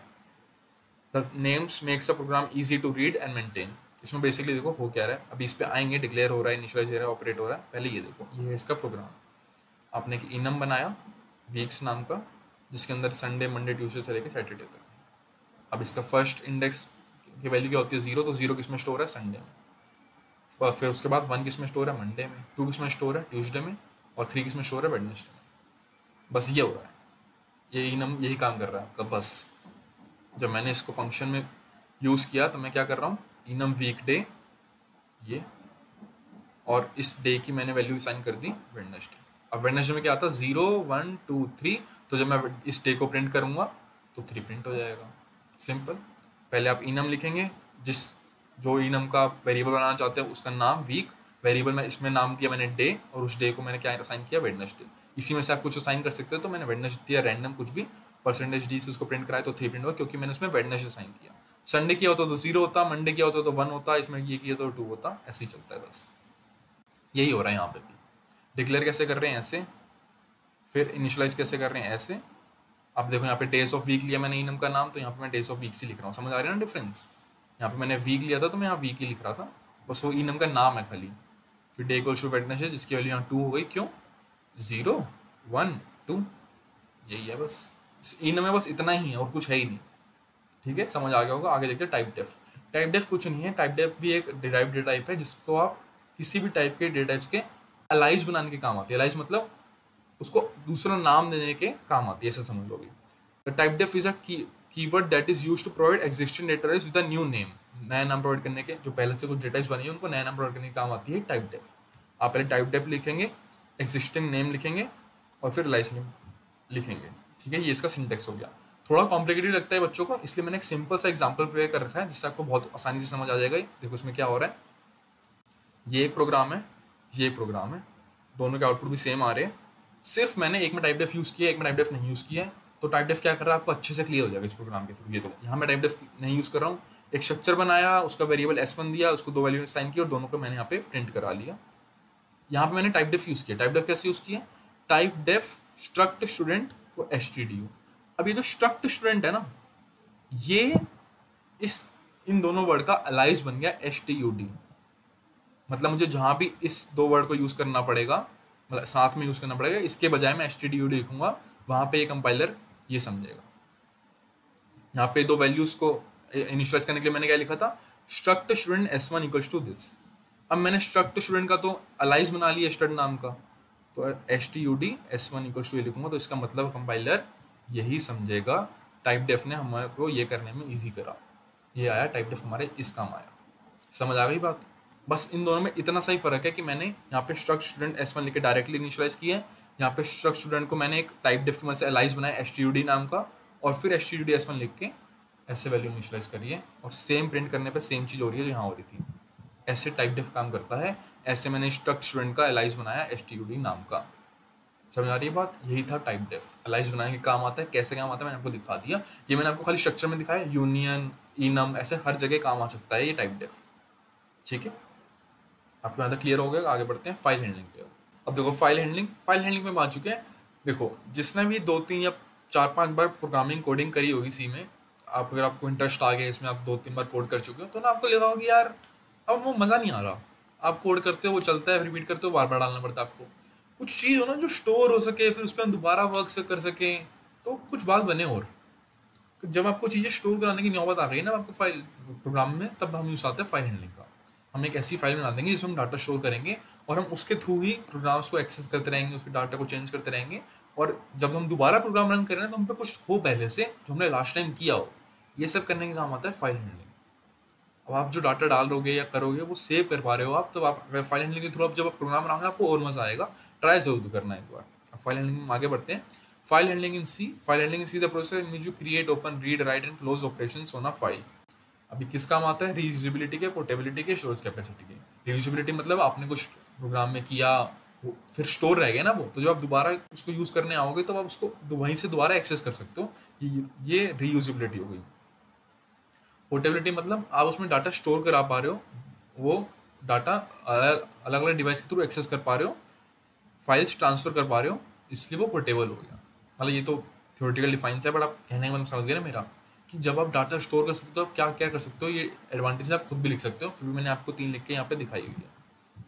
जैसे अगर आप कोई भी प्रोग्राम बना रहे हो ना, कि आपने कोई ग्रॉसरी स्टोर का प्रोग्राम बनाया जिसमें रिसिप्ट निकलती है, अब वो स्टोर नहीं होगा जब तक आपको मज़ा नहीं आएगा। कि भाई अगर एक बंदे ने मेरी आईडी बनाई, पासवर्ड बनाया, जब मैं दोबारा रन करूँगा वो सब भूल जाएगा मेरा कोड, तो कहीं पर वो सेव रहे, वही बंदा एक कोड चला आपका जिस पे आईडी है, जो पास है। ये सब करने के लिए फाइल यूज़ हो रही है। वो फाइल हैंडलिंग से आप ऐसे प्रोग्राम बना सकते हो। मतलब सी में शायद अभी आपको कॉलेज में ना सिखाया हो, बट एक बार गूगल करोगे, कहीं से करोगे, आपको मिल जाएंगे, आप अच्छे से बनाओगे, मज़ा आएगा आपको। ट्राई ज़रूर देना अगर इंटरेस्टेड हो तो। अब आते हैं फाइल हैंडलिंग की डिफाइन समझ आ गई ना, बात में ये सब भूल गए। फाइल हैंडलिंग की डिफाइन समझ आ गई, उसके यहाँ पे 3 एडवांटेजेस मैंने लिखे हैं, पढ़ सकते हैं आप। वरना अगर आपको पता है कि फाइल हैंडलिंग का क्या इंपॉर्टेंस है, तो आप उसके सारे एप्लीकेशंस खुद भी लिख सकते हैं। आगे बढ़ते हैं। सी फाइल ऑपरेशंस, इसमें 3 तरह के ऑपरेशंस हो सकते हैं, reading, writing and appending. Basically creating a new file, मतलब सॉरी मैं उसके मोड्स पे चला गया गलती से। सी फाइल में ऑपरेशंस होते हैं creating a new file, F open से आप पहले ओपन करेंगे उस फाइल को, जिसको आप बड़े सारे मोड्स में ओपन कर सकते हैं, या तो पेंड में या पेंड प्लस में। पेंड प्लस क्या होता है हम आगे देखते हैं। राइटिंग में, राइटिंग प्लस में, ऐसे रीड में, रीड प्लस में, ये सब भी होता है। क्या होता है इस मोड्स पे आगे पढ़ेंगे, आगे पहले सी ऑपरेशंस देखते हैं। और opening a file, opening existing file, F open. देखो एफ ओपन से अगर आपने फाइल बना रखी है उसको भी खोल सकते हो, नहीं बना रखी तो एफ ओपन से फाइल बना के फिर खोल सकते हो। समझ आई बात? कोई भी फाइल नहीं बनेगी, एफ ओपन लगाओ, फाइल बन जाएगी और वो खुल जाएगी। समझ आ गया? ये करता है F open. Reading from a file, F scan और एफ गेट्स, ये रीड करने का काम आता है। राइटिंग, एफ प्रिंट एफ और F puts. Print F normal code में प्रिंट करने के काम आता है, एफ प्रिंट एफ फाइल के अंदर प्रिंट करने का काम आता है। Moving to a specific location, F seek. ये एफ सीक बहुत ज़्यादा इंपॉर्टेंट चीज़ है। वैसे मेरे ख्याल से मैंने इसकी स्लाइड नहीं बनाई है, बट आपको अच्छे से बता दूँ इसके बारे में क्या काम आता है। Closing to a file, F close. ये सारे ऑपरेशंस थे जो हम एक सी फाइल में कर सकते हैं। अब आगे बढ़ते हैं। फाइल पॉइंटर्स इन सी। आप फाइल में वर्क करना चाह रहे हो, ये बात कंप्यूटर को बताने के लिए फाइल पॉइंटर बनाना बहुत ज़रूरी होता है। आप उसमें लिखोगे, पढ़ोगे, कुछ एडिट करोगे, डिलीट करोगे, ये सब एक पॉइंटर्स के थ्रू ही होगा जो उस फाइल को पॉइंट कर रहा होगा। इसमें आप डायरेक्ट फाइल के अंदर के डाटा को एक्सेस बिना पॉइंटर्स के नहीं कर सकते, पॉइंटर होना जरूरी है। कैसा होता है? File pointer is reference to a particular position in the open file. इसका मतलब हम बताते हैं भी आपको। It is used in file handling to perform all the operation such as read, write, close, तीनों करने का काम आता है। इसको फाइल पॉइंटर्स को बनाने के लिए फाइल मैक्रो का काम होता है। फाइल एक मैक्रो है। मैक्रो क्या होता है? मैक्रो वो वर्ड्स होते हैं जिसका मीनिंग कंपाइलर या कंप्यूटर को पहले से पता है। उसका इतना लंबा चौड़ा मीनिंग है कि आप लिख नहीं सकते, उसको समझा नहीं सकते, तो उसने पहले से उसका मतलब समझा के उसको एक शब्द दे दिया कि ये बोलेगा, मतलब मैं समझाऊंगा तो इतना बड़ा वर्ड कहना चाह रहा है। समझा रहे हो? मान लो मैंने एक क्यू वर्ड पकड़ लिया, इसको मैंने पूरी एबीसीडी डाली और बता दिया कंप्यूटर की भाई जब भी मैं क्यू बोलूँ समझ लियो मैं ए से लेकर जेड तक सारी एबीसीडी लिखना चाह रहा हूँ। ये एक मैक्रो टाइप हो गया। मैक्रो मतलब कोई एक ऐसा वर्ड या वर्ड बोल लो या वर्ड्स बोल लो जिसका मतलब पहले से कंपाइलर को पता है, एक बहुत बड़ा मीनिंग है उसके पीछे जो इसके पीछे छुपा हुआ है। इसमें फाइल मैक्रो यूज होता है फाइल पॉइंटर बनाने का। इस फाइल के पीछे एक बहुत बड़ा मीनिंग है। इस जब ये 3-4 शब्द आप लिखते हो कैपिटल में सी में, तो एक बहुत बड़ा मतलब होता है जो कंपाइलर खुद समझ जाता है। ठीक है, आगे बढ़ते हैं। The file macro is defined inside एचटीडीआई.h हेडर फाइल। एचटीडीआई.h हेडर फाइल तो हम लिखते ही हैं, तो आपको कोई और अलग से फाइल इंपोर्ट करने की जरूरत नहीं है इस फाइल के लिए। बट कई और फंक्शंस होते हैं जिसके लिए आपको अलग से इंपोर्ट करना पड़ता है। आपको स्टैंडर्ड लाइब्रेरी इंपोर्ट करनी पड़ती है, किसके लिए, कैसे, वो भी हम आगे देखेंगे। पहले मैंने यहाँ पे आपको क्या बताना था, ये था reference to a particular position in the open file. जब आप एक फाइल खोलते हो ना, तब उसका पॉइंटर्स कहाँ खुल रहा है, सबसे इंपॉर्टेंट बात वही होती है। अगर आप एक फाइल खोल रहे हो उसका पॉइंटर स्टार्टिंग में खुल रहा है, मतलब अगर आप रीड करोगे तो फाइल स्टार्टिंग से रीड होगी। कहीं बीच से खुल रहा है मतलब वहाँ से रीड होगी। लिखना चाह रहे हो तो अगर स्टार्टिंग से खोलो तो स्टार्टिंग से लिखना स्टार्ट होगा। कुछ पहले से डाटा लिखा हो उसके बाद लिखना चाह रहे हो तो आपका पॉइंटर उस डाटा के बाद खुलना चाहिए। ये बात इंपॉर्टेंट है, इसलिए यहाँ पे लिखा file pointer is a reference to a particular position in the open file. समझ आ रही है बात? जब आपकी फाइल खुल रही है तो आपका पॉइंटर कहाँ पे है ये पता होना बहुत ज़रूरी होता है। कैसे किस फाइल में कहाँ खुल रहा है ये भी हम आगे देखेंगे। आप लिखा हुआ मैंने सब कुछ आगे। फाइल पॉइंटर का सिंटेक्स, फाइल ये मैक्रो है, आपको बताया पूरा मैक्रो का मतलब अच्छे से क्या होता है। पहले वो लिखेंगे, एस्ट्रिक लगाएंगे क्योंकि पॉइंटर है तो एस्ट्रिक तो लगेगा ही लगेगा, और फिर पॉइंटर्स का नाम जो भी आप देना चाहें। एक सेकंड दो मुझे बस। हाँ हाँ ठीक है, समझ आ गया। अब syntax to open a file, वो फाइल पॉइंटर जो आपने इसके थ्रू बनाया, मान लो पॉइंटर का नाम यहाँ लिखेंगे आप, फिर एफ ओपन और ब्रैकेट्स के अंदर 2 पैरामीटर्स आते हैं। पहला फाइल का नाम जो आप खोलना चाहते हैं कोट्स के अंदर, फिर फाइल मोड जिस मोड में आप खोलना चाहते हैं। थोड़ा सा कलरिंग हो गई, देख लेना। समझ आ गई बात? फाइल ओपन करने के लिए पहले पॉइंटर्स का नाम लिखेंगे, फिर एफ ओपन और उसके 2 पैरामीटर्स होते हैं। पहला फाइल का नाम कोट्स के अंदर, दूसरा फाइल का मोड जिस मोड में आप उस फाइल को खोलना चाहते हैं। क्लोज करने के लिए कुछ नहीं, एफ क्लोज लिखो और ब्रैकेट के अंदर वही फाइल पॉइंटर लिख दो। यहाँ पे एक नोट करने वाली बात मैंने लिखी हुई है, शायद आपको मेरी फेस की वजह से थोड़ी ना दिख रही हो, मैं दोबारा बोल देता हूँ। File to be open, file name must be present in the same directory of the program file you are opening it in, otherwise you should use complete file path in place of file name. इसका कहने का क्या मतलब है कि यहाँ पे जो आप फाइल नेम लिख रहे हो, ये वाला थोड़ी कलरिंग हो गई यहाँ पे मेरे से गलती से, ये फाइल नेम उसी डायरेक्टरी में होना चाहिए जहाँ पे आप अपना कोड लिख रहे हो। सपोज करो आपके कोड का फाइल का नाम है कोड1, जो कि आपने प्रोग्रामिंग सी करके एक फोल्डर बनाया, उसके अंदर एक फाइल बनाई code1.c की, और उसके अंदर आप कोड कर रहे हो इस फाइल का जिसमें आप काम करना चाहते हो। और वो फाइल में आपको जो फाइल में आप कोड कर रहे हो उसका नाम है फाइल1। वो फाइल1 पड़ी है कहीं सी यूज़र में जाके, अलग से एक नोट पैड्स में जाके कहीं अलग जगह स्टोर हो रखी है। ये हो रखा है अपना सी यूज़र में जाके, डेस्कटॉप में, पीसी में, प्रोग्रामिंग सी एक फाइल फोल्डर है उसके अंदर ये है। दोनों की डायरेक्टरी अलग अलग है ना, जब तक दोनों की डायरेक्टरी सेम नहीं होगी दोनों को लिंक नहीं कर पाओगे आप, दोनों पे काम नहीं कर पाओगे आप।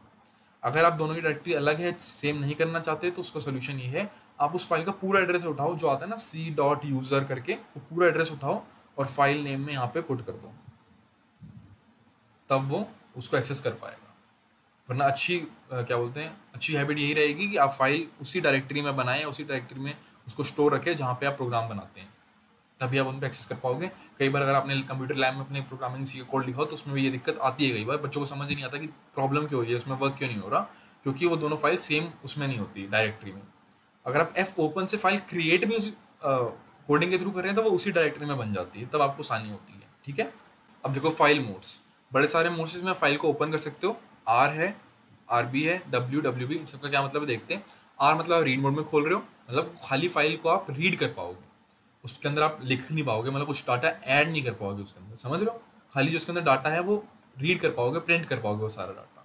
आरबी मतलब आप रीड ही करना चाह रहे हो, बट वो एक बाइनरी फाइल है तो आप आरबी लिखते हो। देखो यहाँ पे हमने कहा ना कि फाइल मोड, किस फाइल मोड में आप खोलना चाह रहे हो, ये उन सब फाइल मोड्स की बात हो रही है। एक सेकेंड, ये उन सब फाइल मोड्स की बात हो रही है, ठीक है। आरबी मतलब आप एक बाइनरी फाइल खोलना चाह रहे हो रीड मोड में। डब्ल्यू मतलब राइटिंग मोड में खोलना चाह रहे हो फाइल को, डब्ल्यू मतलब राइटिंग मोड में खोलना चाह रहे हो आप बाइनरी फाइल को। ए मतलब अपेंड मोड में खोलना चाह रहे हो। अब अपेंड और डब्ल्यू में क्या फ़र्क है? जब आप डब्ल्यू मोड में कोई फाइल खोल रहे हो, मतलब पुराना सारा डाटा जो उस फाइल का था वो सारा एरियाज हो जाएगा। अब जब भी जो भी डाटा उसमें ऐड कर रहे हो वो उसमें नए तरीके से ऐड होगा, पुराना कुछ एग्जिस्टिंग नहीं रहेगा। अपेंड मतलब पुराना एग्जिस्टिंग रहेगा। ये जो हमारा था ना reference of a particular position, तो इसका इंपॉर्टेंस आ जाती है यहाँ पे। जब डब्ल्यू में खोलोगे तो पुराना सारा डाटा हट जाएगा और हमारा पॉइंटर की पोजीशन स्टार्टिंग में आ जाएगी बिल्कुल। जब अपेंड में खोलोगे तो हमारा पुराना डाटा सारा डाटा रहेगा और पॉइंटर की पोजीशन सारे डाटा के एंड में आ जाएगी। समझ आ रही है बात क्या हो रहा है यहाँ पे?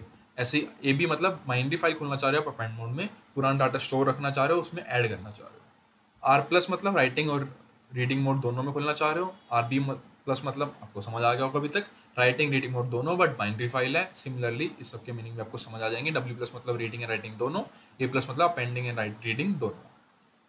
समझ आ गया? अब ये सारी इसकी डिफाइंस लिखी हुई है, आपको पूछ ली जाती है। ये थोड़ा कॉम्प्लिकेटेड है, जिसको ये समझ आए वो यहाँ से समझ सकता है। मैंने ईजी वे में यहाँ पे लिखी हुई है। अगर आप ये समझ लेंगे तो आप डिफाइन खुद बना पाएंगे। मीनिंग ऑफ मोड्स लिखे हुए हैं सारे, जो मैंने आपको बताई दी हैं। ये थोड़ा इंपॉर्टेंट है कि अगर फाइल एग्जिस्ट नहीं करी होगी तो इस मोड में खोलोगे तो क्या होगा। अगर आर के किसी भी फॉर्म में खोलोगे तो फिर वो नल रिटर्न कर देगा अगर फाइल एग्जिस्ट नहीं करती होगी तो। डब्ल्यू के किसी में भी खोलोगे तो वो फाइल क्रिएट कर देगा अगर वो फाइल एग्जिस्ट नहीं करती होगी तो। अपेंड में भी सेम ही है, ठीक है। अब यहाँ पे देखो ए में क्या लिखा हुआ है, data is added to the end of the file. जैसे कि मैंने बताया पुराना डाटा सेव रहेगा, उसकी आगे डाटा ऐड हो जाएगा। ऐसे डब्ल्यू में मैंने क्या लिखा हुआ है, if the file exist it contents are overwritten. Overwritten मतलब पुराना सारा हटाओ, नया डाटा डालो।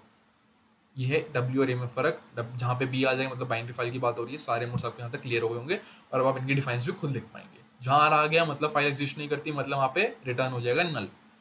रिटर्न नल हो रहा है मतलब इस पॉइंटर में नल आ जाएगा, फाइल ना खुल पाएगी, ना एडिट हो पाएगी, ना कुछ हो पाएगा अगर वो एग्जिस्ट नहीं करती और आप उसको रीड मोड में खोल रहे हैं तब।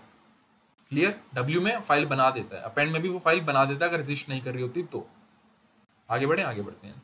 अब हम सीखते हैं राइटिंग टू अ फाइल। एक फाइल में हम डाटा कैसे डाल सकते हैं ये हम अब सीखेंगे। ये मैंने एक प्रोग्राम बना रखा है फाइल में डाटा डालने का। पहले वही include int main file macro से, मैक्रो का मतलब अभी बहुत अच्छे से आपको समझाया, समझ आ गया होगा।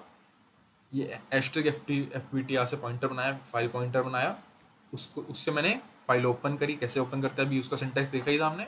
File pointer equals to F open, file का नाम कोट्स में और डब्ल्यू। अब आप मुझे बताओ कि ये फाइल किस डायरेक्टरी में होगी तभी ये चलेगा। उस डायरेक्टरी में होगी जिस डायरेक्टरी में आप ये प्रोग्राम को रन कर रहे हो, तभी ये ओपन हो पाएगी या राइटिंग मोड में ओपन हो पाएगी। समझ आई बात? अब राइटिंग मोड में ओपन तो कर ली, बट डाटा लिखोगे कैसे इसके अंदर? आप करोगे एफ प्रिंट एफ। इसके दो पैरामीटर्स, प्रिंट एफ में भी दो पैरामीटर्स थे। पहले में आप कोट्स के अंदर %d %c ये सब लिख के कॉमा डाल के जो डाटा डालना होता था उसका वेरिएबल्स डालते थे। एफ प्रिंट एफ, फाइल में प्रिंट एफ करने के लिए एफ प्रिंट एफ लिखते हैं, जिसके दो पैरामीटर्स होते हैं। पहला fptr मतलब ये वाला फाइल पॉइंटर या जो भी फाइल पॉइंटर्स का नाम आपने दिया वो, और दूसरा वो टेक्स्ट जो आप उसमें ऐड करना चाहते हैं वो। इससे ये हेलो वर्ल्ड इस फाइल में चला जाएगा। मैंने ये फाइल आपको नोटपैड में खोल के भी दिखाई है, ऐसे दिखेगी। अगर आप जेन्युइनली आप एक प्रोग्राम बनाएंगे अपने कंप्यूटर में, ऐसे एफ ओपन से ओपन करेंगे तो जेन्युइनली आपके कंप्यूटर में एक ऐसी फाइल बन जाएगी जिसको अगर आप नोटपैड पे ओपन करें तो जो आपने डाला होगा वैसा दिखेगा। अगर आप पहली बार ये पढ़ रहे हैं तो आपको अमेज लगना चाहिए, भाई क्या बात है, मतलब मैं यहाँ कोडिंग में कर रहा हूँ, फाइल में प्रिंट हो रहा है। अच्छी चीज़ है ये मैंने एफ प्रिंट एफ के बारे में पढ़ा रखा है यहाँ पे। Use to add write data to a file. Parameter 1 क्या करता है, पैरामीटर 2 क्या करता है, यहाँ पे लिखा हुआ है। यहाँ पैरामीटर 1 पॉइंटर है और पैरामीटर 2 वो डाटा है जो आप ऐड करना चाह रहे हो। ऐसे होता है राइट एक फाइल के अंदर। एफ प्रिंट एफ की जगह और भी बहुत कुछ होते हैं जिससे आप उसके अंदर डाटा ऐड कर सकते हो, वो भी हम आगे देखते हैं। Appending to a file, append करने के लिए कुछ नहीं, सेम आप खाली ए मोड में खोलोगे और एफ प्रिंट एफ में /n मैंने क्यों डाला है यहाँ पे, जो मैंने टेक्स्ट उसमें ऐड किया उसमें /n इसलिए डाला क्योंकि इसका मतलब होता है नेक्स्ट लाइन में स्विच हो जाओ हमारा पॉइंटर। आपको पढ़ाया भी हमने कि अपेंड में जब वो खुलता है तो लास्ट डाटा जहाँ इंटर होता है उस पॉइंटर पे वो खुलेगा। लास्ट हमारा हेलो वर्ल्ड यहाँ तक ऐड हुआ था, तो यहाँ पे हमारा पॉइंटर खुला। अब नया डाटा ऐड किया, ये हमने ऐड किया, कंपाइलर ने पढ़ा, मतलब \n, इसका मतलब नेक्स्ट लाइन में आ जाओ, हमारा पॉइंटर यहाँ से शिफ्ट होके यहाँ आ गया। अब उसने क्या पढ़ा, हाई एवरीबॉडी, तो हाई एवरीबॉडी यहाँ डाल दिया, फिर फाइल को क्लोज कर दिया। फाइल को जब भी फाइल का पूरा काम आ जाए फाइल को क्लोज करना मत भूलना, क्योंकि अगर उसके बाद आप कुछ खोलते हो बंद करते हो उसी फाइल में तो बहुत दिक्कत हो जाएगी, पूरी फाइल मैसअप हो सकती है। फाइल क्लोज करना नहीं बोलेंगे, ये देखो मैं भी यहाँ पे भी नहीं बोला, आपको बताना भूल गया था पर लिखा जरूर था मैंने, ठीक है, समझ आ गया होगा। आगे बढ़ते हैं। How to read from a file, file में जो आपने ये तो मैंने डाटा डाल रखा है, हेलो वर्ल्ड, हाई एवरीबॉडी, ये कैसे रीड करेंगे आप। रीड करने के लिए मैंने यहाँ पे यूज़ किया fgets। क्या करता है मैंने यहाँ समझा रखा है, बट मैं आपको बोल के समझा दूंगा, ये पढ़ भी सकते हैं आप। मैंने वही फाइल पॉइंटर में आया, उसको ओपन किया, इस बार कौन से मोड में ओपन कर रहा हूँ मैं, आर मतलब रीड मोड। फिर मैंने एक वेरिएबल ले लिया जिसमें जो भी उससे डाटा मैं रीड कर रहा हूँ उसको यहाँ शो करा लूँगा, फिर उसको एक्सेस कर पाऊंगा मैं, समझाई बात।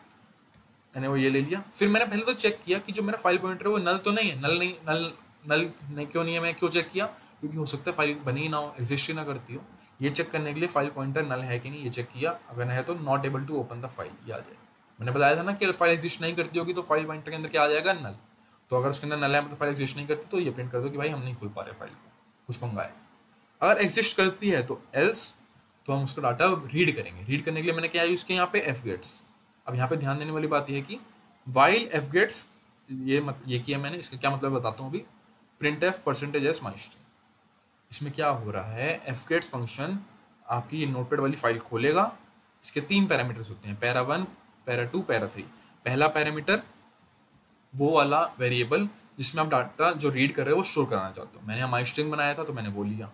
फिर दूसरा, वो साइज की किस लेंथ तक वो डाटा वहाँ तक स्टोर कर सकता है, उसकी लिमिट जो आपने यहाँ दी होगी। अच्छी प्रैक्टिस यही है कि जो आप यहाँ दो वही आप यहाँ दो। मैंने mystring का जो साइज लिया था वो 100 लिया था, तो मैंने यहाँ भी 100 दिया। तीसरा पैरामीटर उस फाइल का पॉइंटर जिसको आप रीड करना चाहते हो, उस फाइल का पॉइंटर। अब ये कैसे काम करेगा, देखो ये इस नोटपैड फाइल को खोलेगा, यहाँ से पूरी लाइन रीड करेगा एंड तक, 100 साइज तक, और ये पहली पूरी लाइन उठा के इस mystring में पटक देगा। ऐसे काम करेगा ये आपका fgets, समझ आई बात। और फिर हम क्या करें, printf %s mystring। अब मैंने यहाँ पे वाइल क्यों लगाया देखने वाली, अगर मैं वाइल नहीं लगाता ना तो ये यहाँ पे प्रिंटर है हेलो वर्ल्ड हाई एवरीबॉडी, इसकी एक सिर्फ हेलो वर्ल्ड प्रिंट होता, क्योंकि fgets line by line read करता है। आपने एक बार fgets चलाया वो पहली पूरी लाइन रीड कर देगा, कर्सर पहुंच जाएगा अगली लाइन में, फिर समझ आई बात। इसलिए हमने वाइल लगाया कि जब तक fgets से कुछ ना कुछ डाटा आता रहे तब तक रीड करता रहे और प्रिंट करता रहे। जैसे ही डाटा आना बंद हो जाएगा ये चीज़ फॉल्स हो जाएगी और हमारा कंपाइलर फाइल के बाहर आ जाएगा और फाइल को क्लोज कर देगा। बहुत आसान है, समझ आई बात। वाइल हमने इसलिए लगाया क्योंकि fgets line by line read करता है, जैसे ही वो पहली लाइन के एंड में पहुंचेगा वो डाटा प्रिंट कर देगा, फिर दोबारा अगली लाइन देखेगा, उसका डाटा उठाएगा, प्रिंट कर देगा। जैसी लाइन खाली आएगी, जो आखिरी लाइन खाली होगी जहाँ कोई डाटा नहीं होगा, वहाँ पे ये चीज़ फॉल्स हो जाएगी, क्योंकि fgets कुछ ले नहीं पाएगा तो नल हो जाएगा या फॉल्स हो जाएगा और इस फाइल के हम बाहर आ जाएंगे और फाइल क्लोज हो जाएगी। समझ, सिंपल सीधी बात है। पहले fgets पहली बार वाइल लूप चलेगा तो हेलो वर्ल्ड प्रिंट हो जाएगा, दूसरी बार वाइल लूप चलेगा तो हाई एवरीबॉडी प्रिंट हो जाएगा, तीसरी बार वाइल लूप चलेगा ही नहीं क्योंकि fgets में कुछ आएगा ही नहीं, क्योंकि हमारी फाइल में खाली यही 2 लाइनें थी। समझ आ गया होगा आपको। ऐसे हम राइट, रीड, अपेंड ऐसे करते हैं। अब ये देखो, ये और बहुत सारे फंक्शन है जो आप रीड और राइट के लिए कर सकते हैं या अपेंड के लिए भी कह सकते हैं। पहले जो 3 हैं ये किसके लिए, राइटिंग के लिए, if I am not wrong gets, हाँ ये राइटिंग के लिए हैं। नीचे के 3 रीडिंग के लिए हैं। जैसे हमने fprintf यूज़ किया था राइटिंग के लिए, fputs भी आप यूज़ कर सकते हैं, fputc भी आप यूज़ कर सकते हैं। 3 सबकी डिफाइन यहाँ लिखी हुई है। ये स्ट्रिंग के लिए होता है, ये कैरेक्टर बाय कैरेक्टर आपका डाटा ऐड करता है फाइल में, और ये स्ट्रिंग, और ये कैसे करते हैं तो हमने देख ही लिया। fscanf भी आप यूज़ कर सकते हैं डाटा रिट्रीव करने के लिए, मतलब रीड करने के लिए। fgets हमने यूज़ करके दिखाई आपको। fgetc भी कर सकते हैं, वो कैरेक्टर बाय कैरेक्टर रीड करता है। इसके अकॉर्डिंग भी हमने एक आगे प्रोग्राम बना रखा है, वो भी आप देखेंगे अभी। अब देखो, ये मैंने यहाँ पे आपको उनकी डिफाइंस बता रखी है कि फंक्शन की डिफाइंस यहाँ लिखी हुई है मैंने, और यहाँ पे मैंने उसके पैरामीटर्स लिखे हुए हैं कि सिंटेक्स लिखना आ जाए तो आप लिख सकें कि भाई fputs का सिंटेक्स क्या है। fput का सिंटेक्स है fputs 2 पैरामीटर्स, पहले में वो स्ट्रिंग जो सी आप फाइल में डालना चाहते हो वो वाली स्ट्रिंग, और दूसरा f पॉइंटर। समझाई बात। जैसे कि printf में क्या कर रहे थे हम, पहले पॉइंटर और फिर कॉमा डाल के स्ट्रिंग लिख रहे थे, है ना, फिर कॉमा डाल के स्ट्रिंग लिख रहे थे। ऐसे ही fputs में पहले स्ट्रिंग फिर पॉइंटर। ये देखो, हम ऐसे कर रहे थे ना printf, इसमें हम सीधा स्ट्रिंग लिख रहे थे। सीधा स्ट्रिंग लिखने के बजाय यहाँ एग्जाम्पल में ऐसे भी आप स्ट्रिंग लिख सकते हैं। समझ आ गई होगी बात। SEF पुट सी भी सेम है, खाली ये एक कैरेक्टर बाय कैरेक्टर ऐड करेगा डाटा फाइल में। फिर fscanf ये होता है रीड करने के लिए। रीड कैसे करेगा? fscanf पॉइंटर और फिर वो स्ट्रिंग इन सारी स्ट्रिंग्स में इसमें स्टोर हो जाएगी। आपको उसके लिए पता होना चाहिए क्या पहले क्या आएगा फिर क्या आएगा। ये सारी ऐसे जाके इन सब में स्टोर हो जाएगी। fscanf ऐसे वर्क करता है। ज़्यादातर fscanf यूज़ नहीं fgets यूज़ करते हैं, इसलिए मैंने उसके थ्रू ही आपको प्रोग्राम बना के दिखाया। fgets कैसे यूज़ करते हैं तो हमने देख ही लिया। 3 पैरामीटर्स होते हैं। पहले में वो स्ट्रिंग जिसमें आप डाटा स्टोर होगा, दूसरा मैक्स लेंथ कितनी हो सकती है वो मैक्स मैंने ऊपर इसलिए लिखे ताकि आपको ध्यान रहे कि जो मैक्स यहाँ रहेगा वही मैक्स यहाँ रहेगा। अब अच्छी प्रैक्टिस यही है, आप दोनों जगह सेम लेंथ दे या साइज दें। और तीसरा उसका पॉइंटर हमने यूज़ करके भी दिखा दिया आपको। गेट सी भी सेम है, कुछ नहीं है, कैरेक्टर बाय कैरेक्टर आता है इसलिए इसको ऐसे लिखते हैं। एक एक फाइल से कैरेक्टर उठाएगा, इस सी में डालता रहेगा। अब ये है एक प्रोग्राम, आपको एक फाइल में डाटा डाला हुआ है, आपको उसको रीड करके बताना है उसमें कितने स्पेसिस है, कितने टैब्स है, कितने कैरेक्टर्स है और कितनी न्यू लाइन्स है। बहुत सिंपल प्रोग्राम बनेगा इसका। एक पहले फाइल पॉइंटर बनाया, कैरेक्टर CH लिया जिसमें एक एक करके आप उसके कैरेक्टर उठाएंगे, और फिर चार इसमें आपने वेरिएबल लिए क्योंकि चारों की वैल्यू 0 है। काउंट्स है बेसिकली चारों का ये। NOL मतलब number of lines, number of tabs, number of B से क्या था, नी से ब्रेक होगा क्या था, number of blanks, sorry number of blanks, number of C से नंबर ऑफ कैरेक्टर्स। फिर फाइल को ओपन किया, किस मोड में ओपन करेंगे? रीड मोड में, क्योंकि आपके फाइल में पहले से डाटा एंटर है, उस पर आपको देखना है कि कितने लाइन्स है, कितना ये सब है, इसलिए रीड मोड में ओपन किया। वाइल वन से आप कंफ्यूज हो सकते हैं, जिसने पहले पाइथन वगैरह कुछ पढ़ी उसको पता है वाइल वन का क्या मतलब है। वाइल वन का मतलब है ट्रू। वाइल वन एक इन्फिनाइट लूप बनाता है जो तब तक चलता रहेगा जब तक उसके अंदर ब्रेक नहीं आता। ब्रेक हमने पढ़ा ही था जंप स्टेटमेंट में अभी। तो वाइल वन मतलब ये लूप जब तक चलता है जब तक इसमें ब्रेक नहीं आता।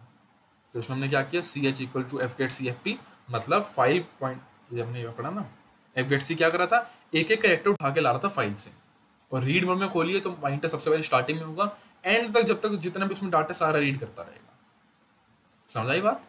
रीड मोड में आपने खोला, सबसे पहले स्टार्टिंग पोजिशन में गया हमारा पॉइंटर, उसने देखा जो भी है सी में लिया और इस CH में डाल दिया, गेट सी से सी में चला गया पहला कैरेक्टर। मान लो अगर यही फाइल होती,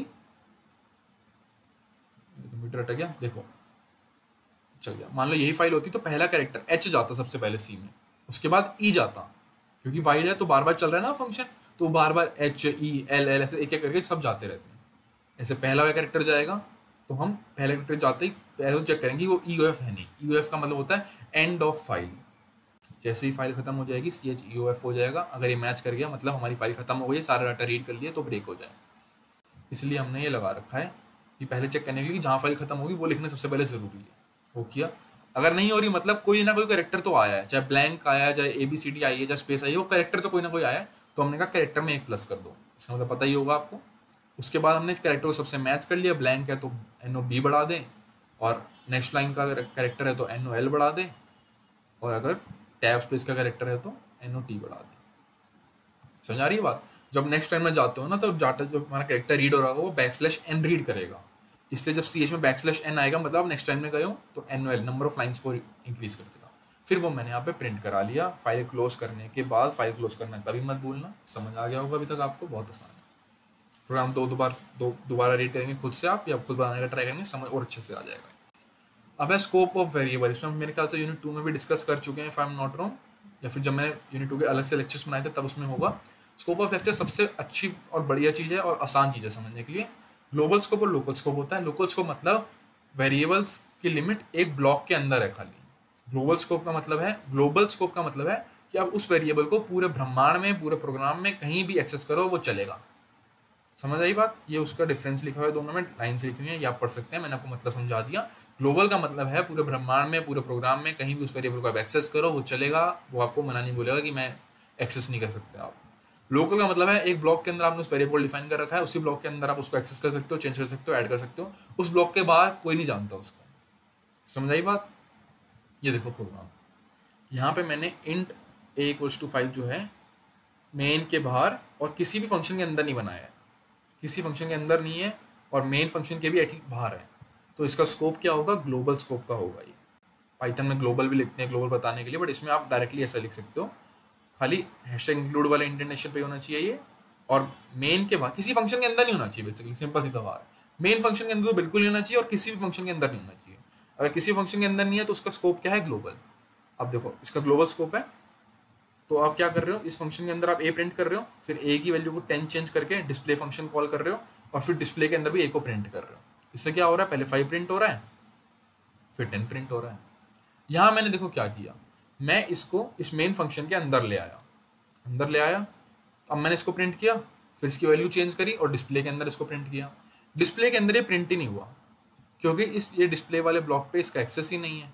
क्यों नहीं है, क्योंकि ये लोकल स्कोप का था, तो इसका एक्सेस इस मेन फंक्शन के अंदर ही रहेगा खाली। ये लोग इस मेन फंक्शन के अंदर क्लियर है, इसका स्कोप है लोकल। इस मेन फंक्शन के अंदर जब तक मैं इसको एक्सेस करना चाहूँ तब तक कर सकता हूँ। जैसे इसके बाहर किसी फंक्शन पे कॉल होगा, वो नहीं जानता इसे को, वो बोलेगा भाई है कौन ये, तू है कौन ये, वो बोलेगा। बट ये ए जो है ये ग्लोबल स्कोप का था कि इस फंक्शन के अंदर नहीं था, तो चाहे 40 फंक्शन होते उसके अंदर मैं एक एक्सेस कर रहा होता वो एक्सेस हो जाता, इसलिए उसका स्कोप होता है ग्लोबल स्कोप। यही था लोकल ग्लोबल स्कोप में डिफरेंस। पढ़ना चाहते हो तो मैंने यहाँ लिख भी रखा है, समझ आपको आ जाएगा। अब है डायनेमिक मेमोरी एलोकेशन। बहुत बहुत अजीब टॉपिक है, बट ध्यान से समझना, समझ आ जाएगा। इससे क्वेश्चन आ जाता है जनरली, एक आधा तो आएगा, पढ़ लेना अच्छे से वाला। डायनेमिक मेमोरी एलोकेशन क्या होता है, defined as a procedure in which the size of a data structure is change during the run time. इसका मतलब आपने एक एरे बनाया 100 साइज का, खामखा वो 100 साइज इतनी स्पेस ले रहा है, अब आपको उसको 10 साइज का करना है। प्रोग्राम रन करते वक्त उसी प्रोग्राम में आपने पहले उसको 100 का बनाया, उसको 50 का करना है। उसी प्रोग्राम के थ्रू जब आपको उसके साइज में वेरिएशन लाना हो तब उसको बोलते हैं डायनेमिक मेमोरी एलोकेशन। ठीक है, इसको करने के लिए 4 फंक्शन होते हैं, मैलॉक, कैलॉक, रीलॉक और फ्री।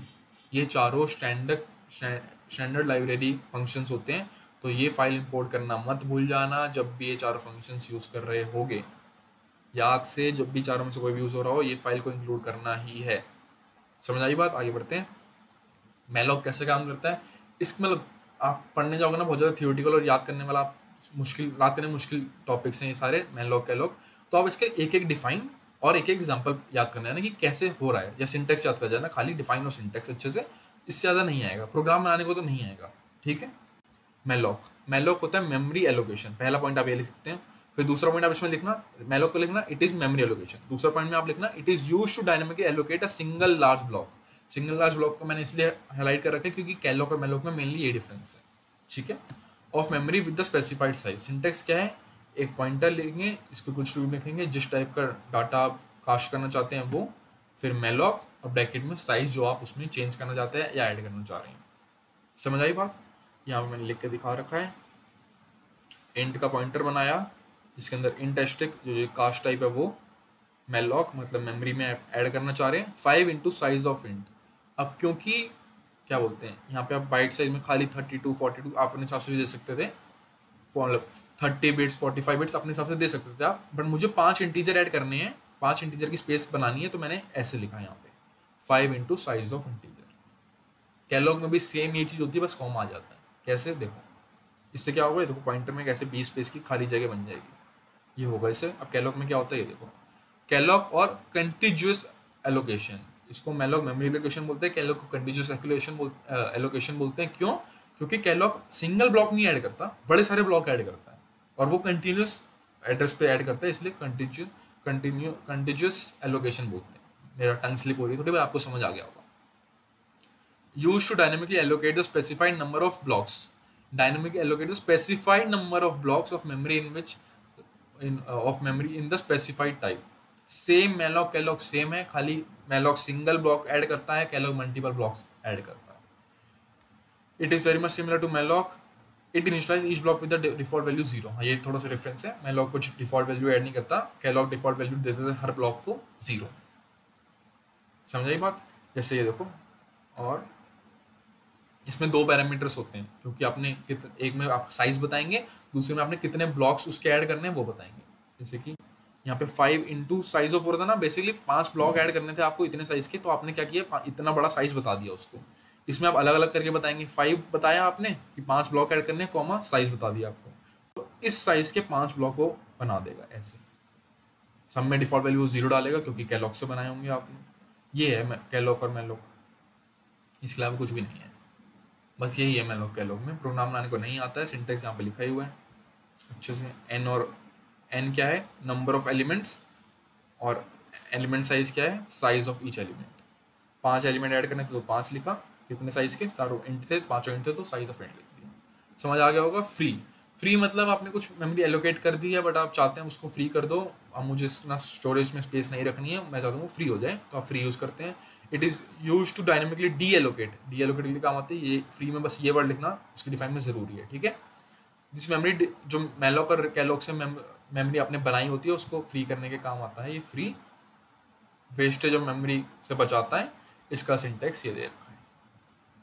बस ये 3-4 पॉइंट है, मैलॉक कैलॉक फ्री तीनों में पड़ जाना, अच्छे से नंबर आ जाएंगे।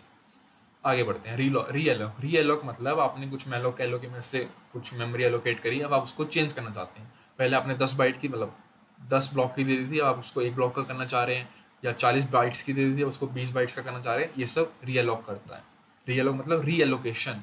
रीएलोक और reallocation method is in C is used to dynamically change the memory allocation of memory previously allocated with the help of malloc calloc. कुछ नहीं, जो मैंने इंग्लिश में बोला वही मतलब बाहरी भाषा में लिखा हुआ है यहाँ पे, जो मैंने नीचे बताया आपको कि मैलॉक कैलॉक से जो आपने मेमोरी अलॉट करी है आपने, उसको दोबारा चेंज करने के काम आता है रीअलॉक।